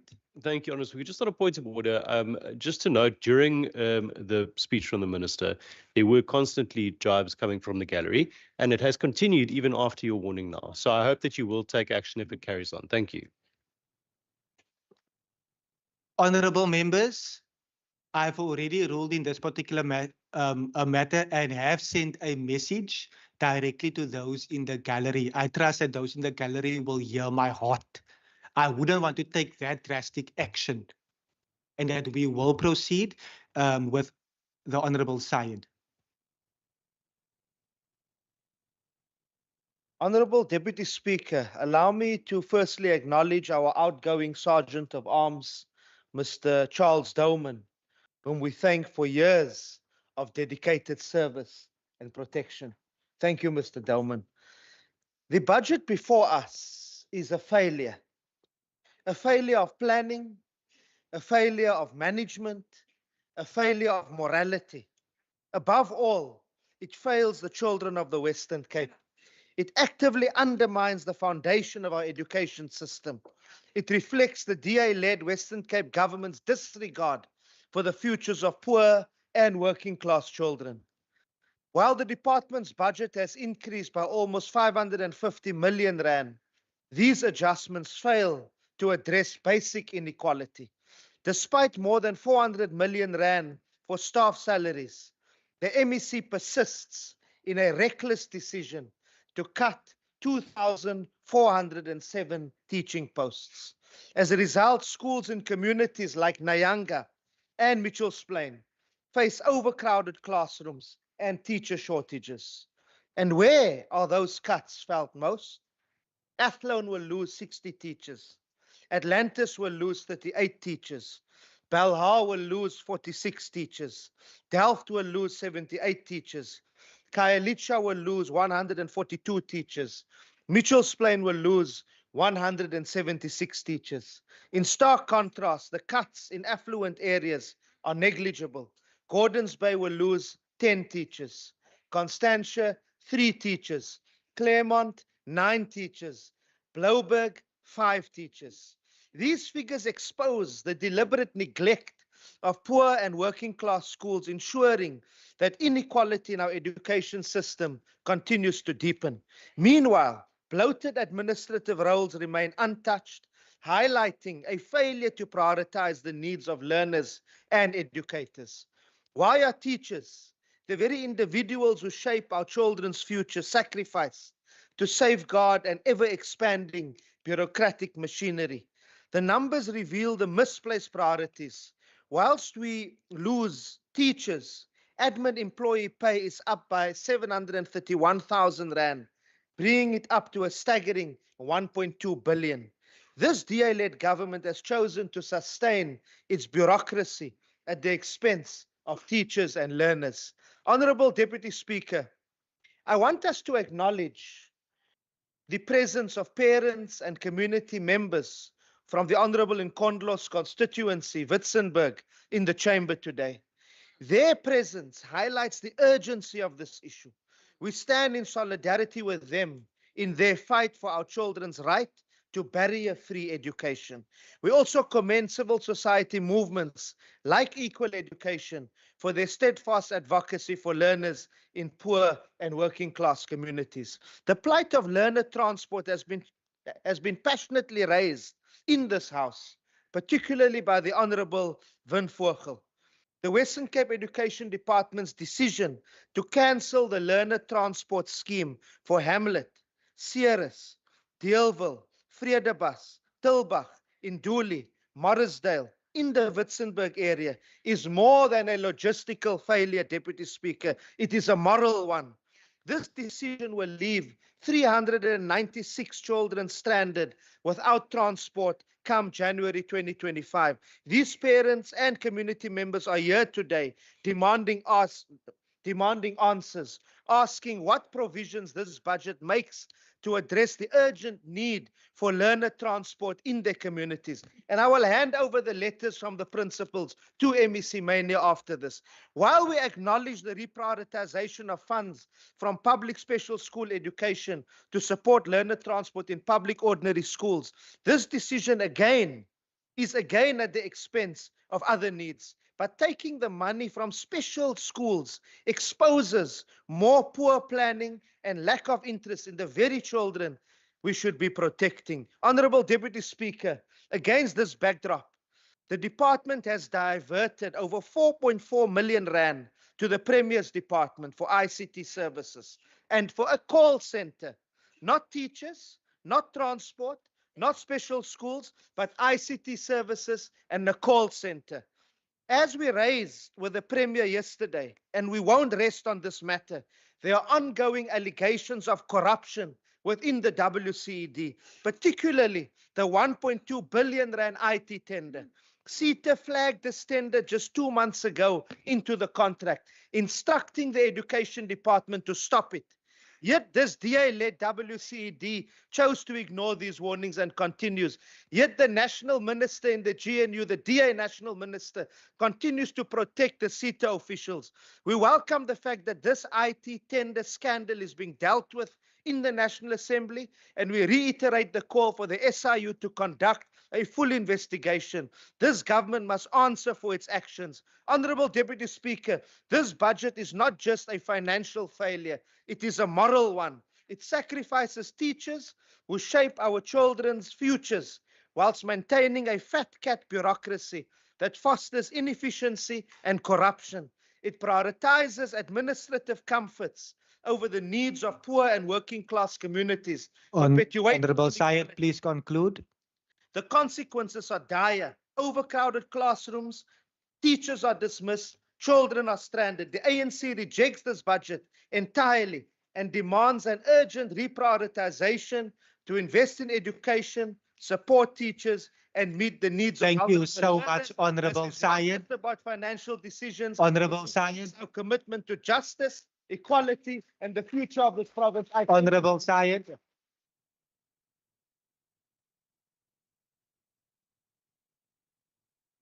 Colleagues, since the beginning of the month of November, we have a digital clock, and that particular digital clock is there to guide members so that we can ultimately stick to the time limit. It is not in the interest of the Speaker or the Deputy Speaker to ultimately inform a member to conclude. I now see the Honourable Stevens.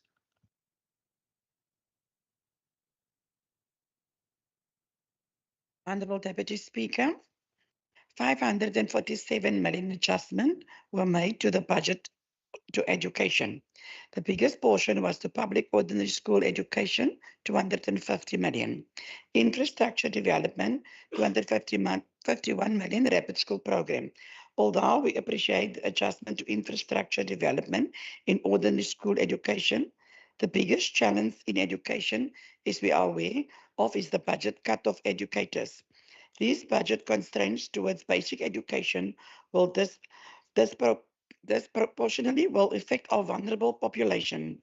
The ratio of educators to learners is already affecting the quality of education, and with the shortages, the overcrowding of classrooms, and the shortage of learner transport. This directly affects the safety of learners, and in turn, the socio-economic factors increase, such as gangsterism and drugs on school. The Finance MEC indicated in a budget that there will be enough funding in the Education Department, yet the Education Department still discusses layoffs. This rapid schools program, as tabled, is then flawed, as there will be no educators to work at these schools. Every child in ordinary public schools has a right to the best possible education as per our constitution. Thank you. Thank you so much. I see the Honorable Kasim. Thank you, Deputy Speaker.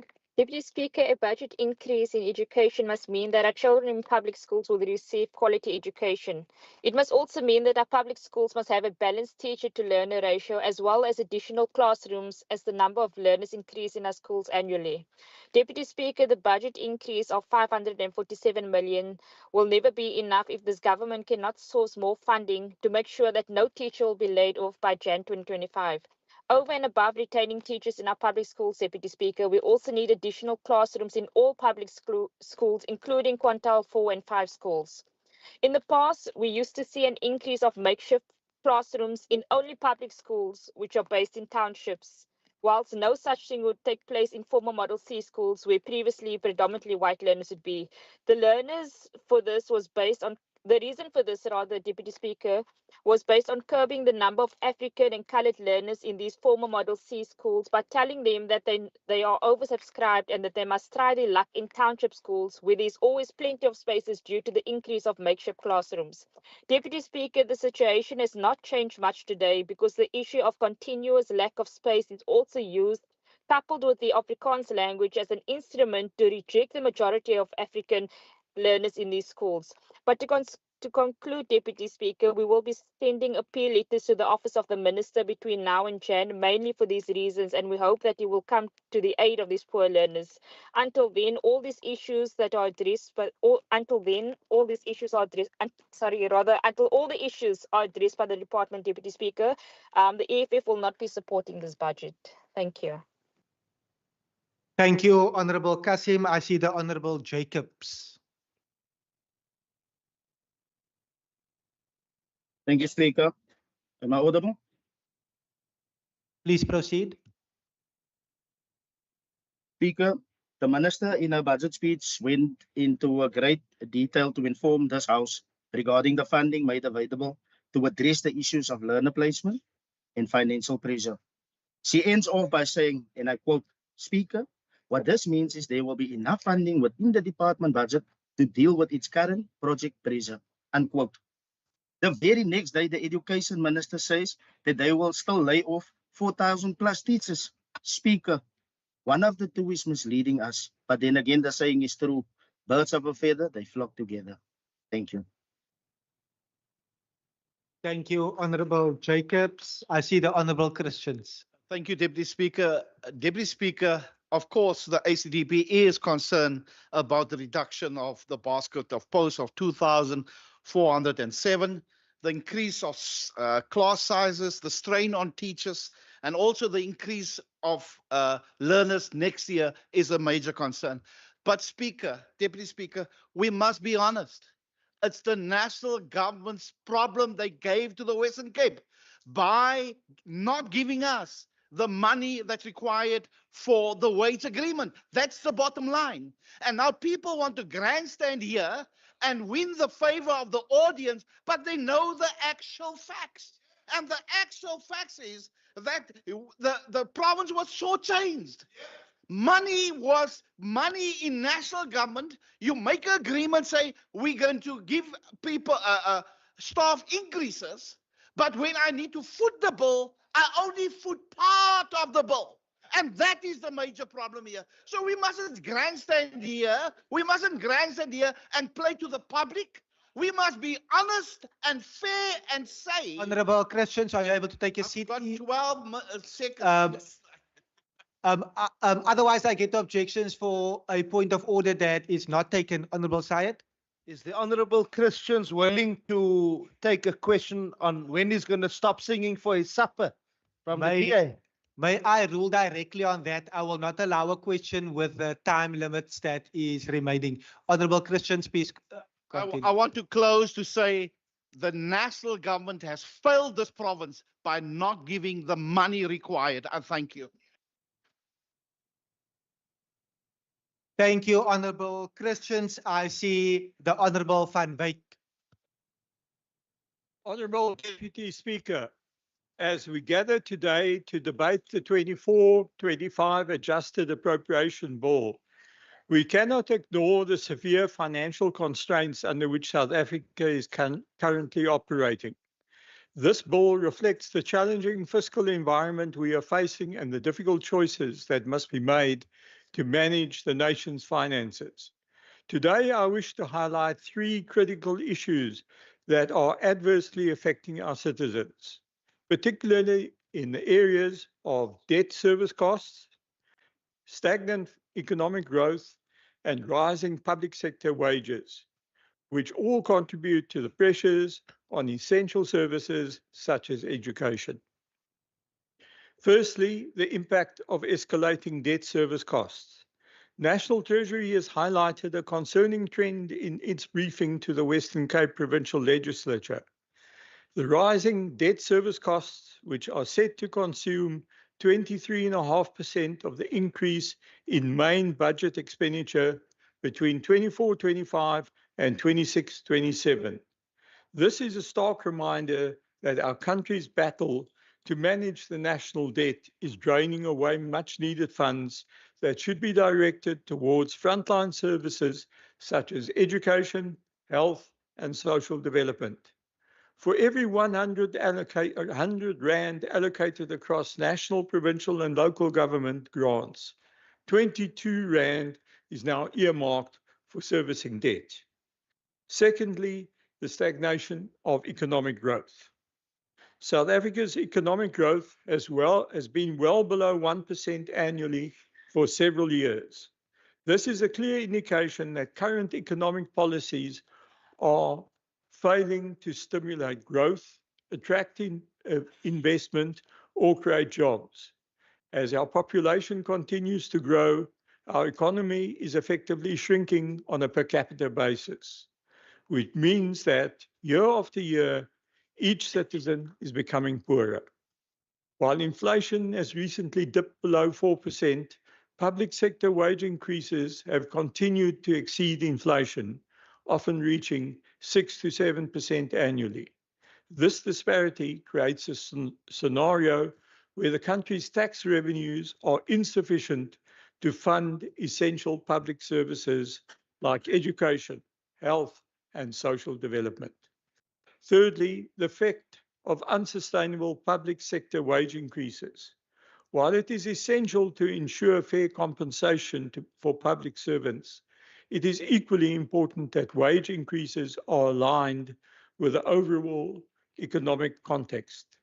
The current trajectory of public sector wage increases, particularly those in education, is creating an unsustainable financial burden.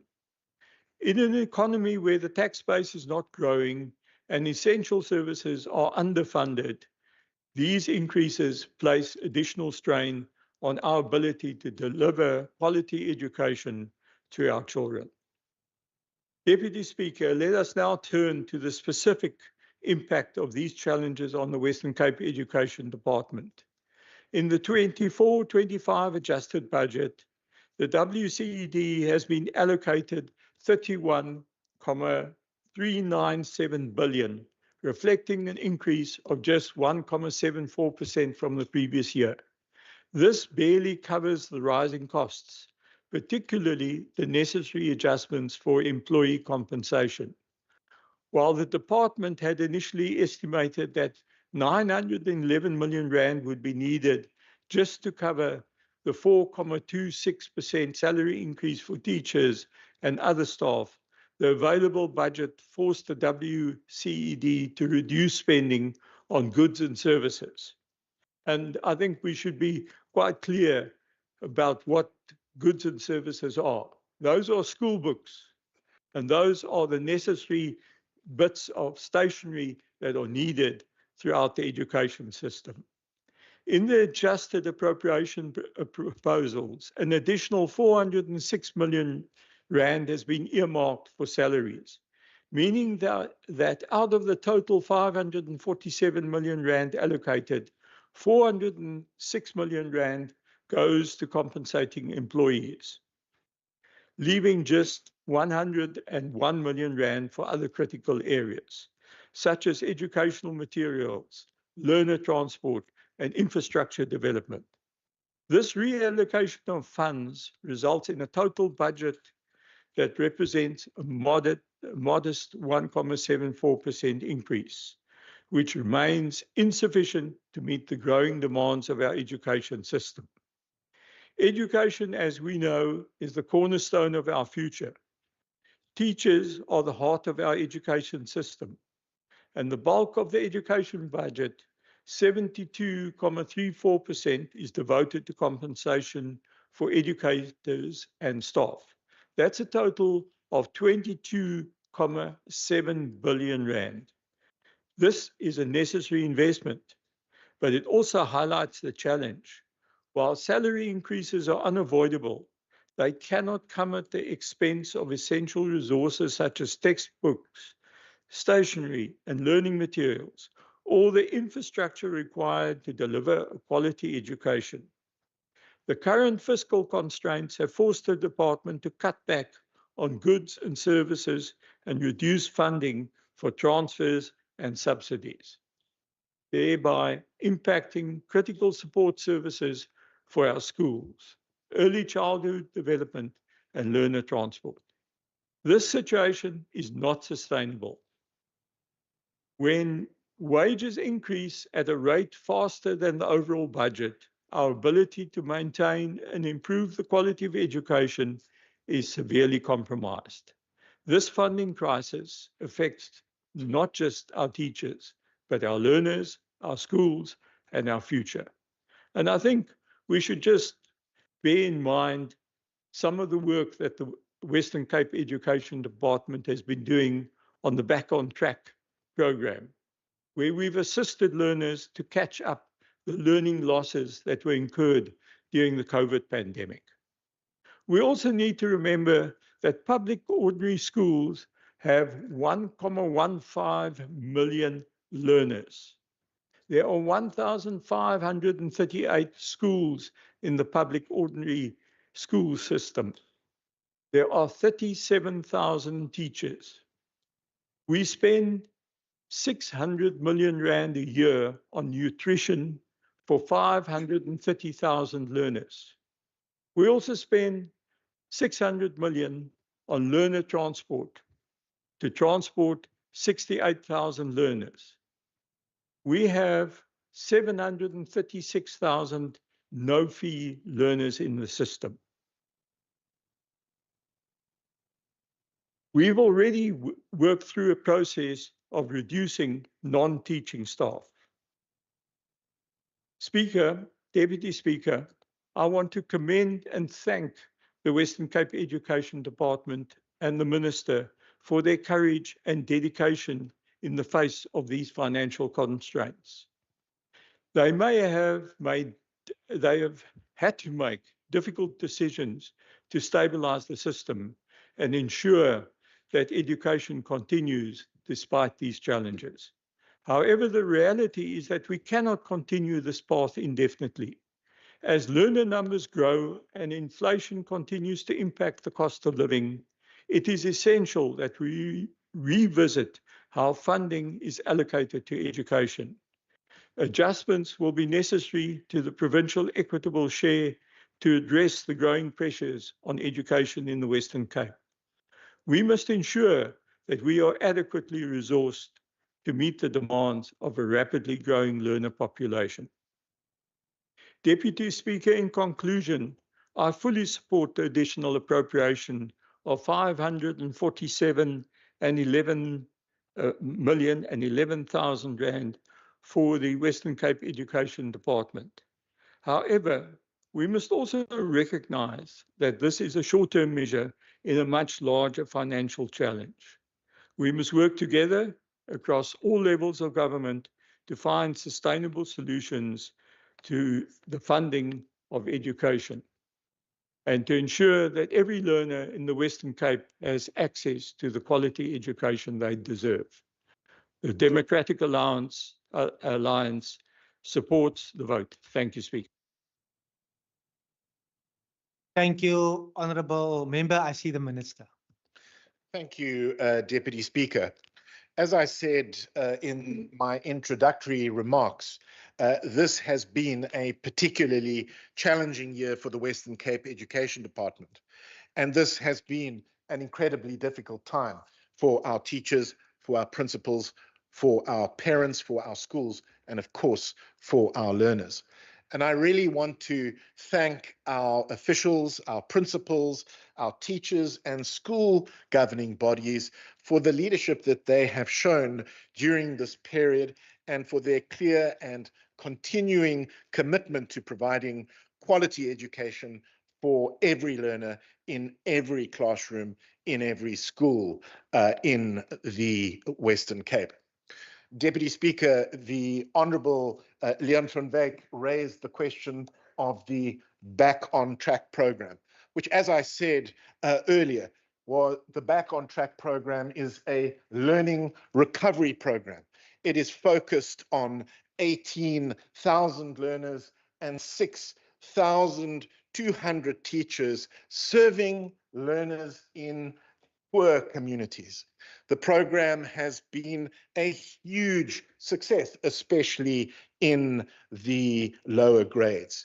And so it is surprising that the honourable members on that side of the House are so determined to terminate the country's top learning recovery program serving poor communities here in the Western Cape. Now, Deputy Speaker, the Honourable Leader of the Opposition, Khalid Sayed, must have been once again listening with his mouth and not his ears when he says that we have or are sustaining a fat cat bureaucracy.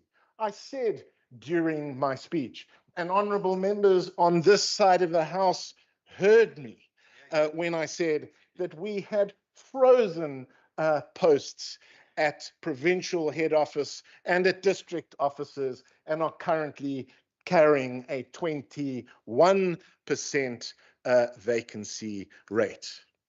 Again, the idea that we are insensitive to the needs of poor communities could not be further from the truth.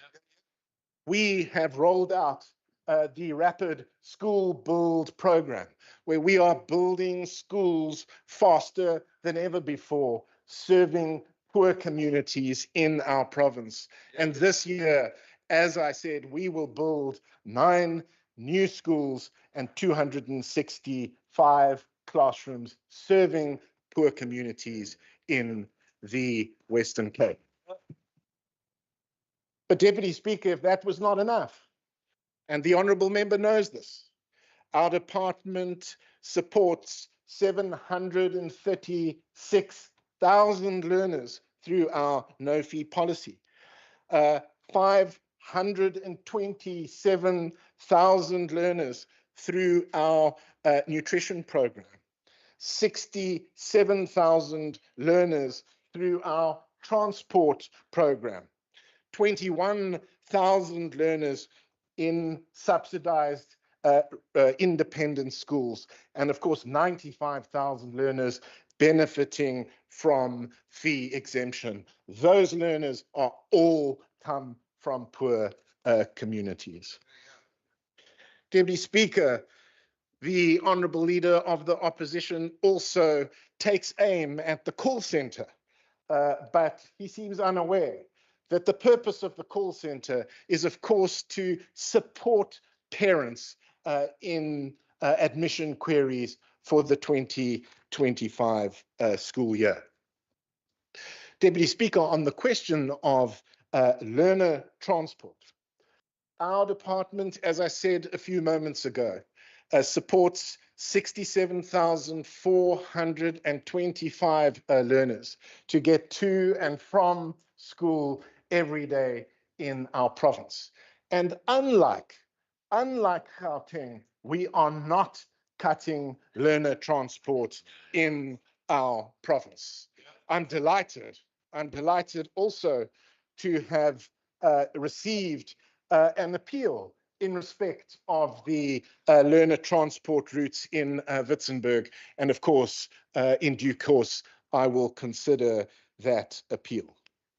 Deputy Speaker, the Honourable Leader of the Opposition also raised the matter of CETA. Now, the Honourable Leader of the Opposition knows that this was a CETA process. He also knows that there were no findings against any Western Cape government official in the Cliff Decker Hofmeyr forensic report. And he knows that because he was present at a portfolio committee in the National Assembly. And yet he persists day in and day out, making a false allegation that Western Cape government officials were involved in corruption. And honourable members, I put it to you that this is conduct unbecoming of the Leader of the Opposition in this House. And I call on that honourable member to stand up and apologise. Finally, Order, members. Order, members. Please have a seat. Order, members. Order, members.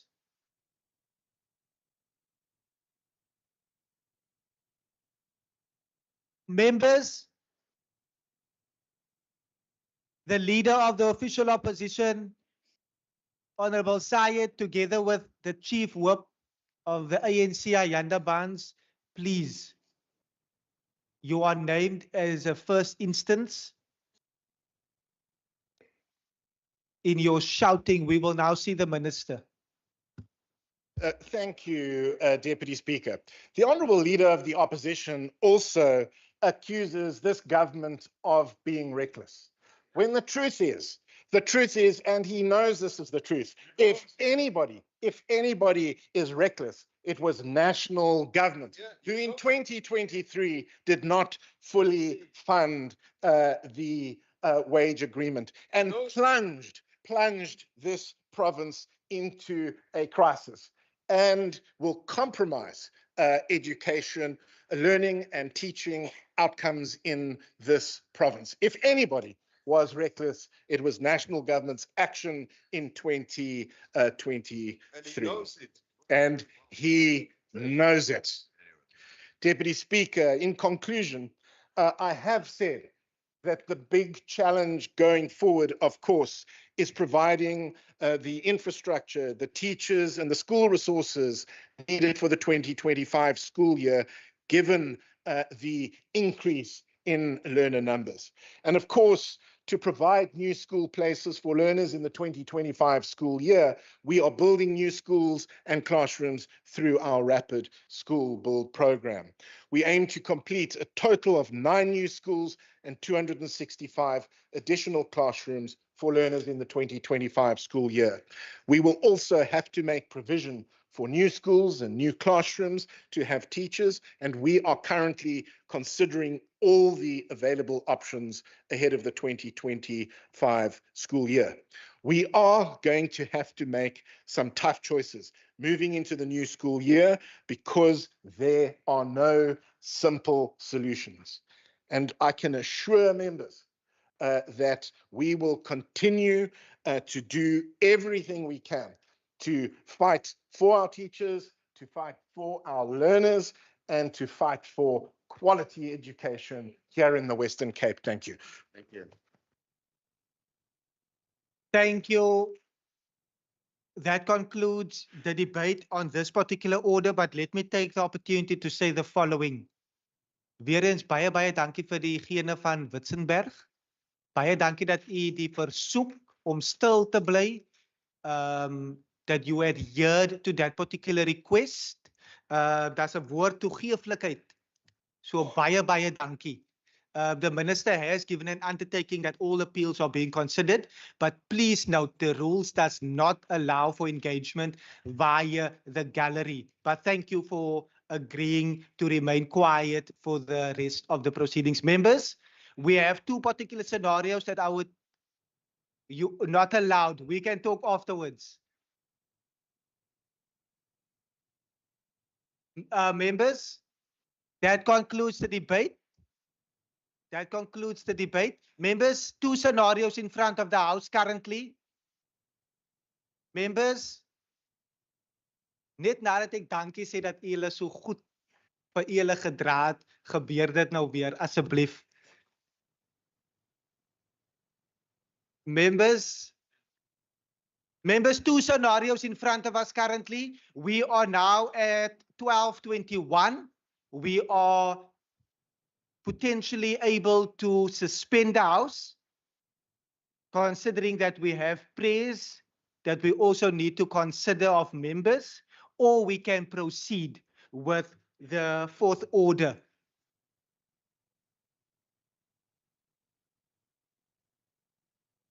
Members, as this is a time also for those that are breaking to do their prayers, it is now 21 minutes past 12. We will then commence at 1:30. At 1:30, the House will be resuming.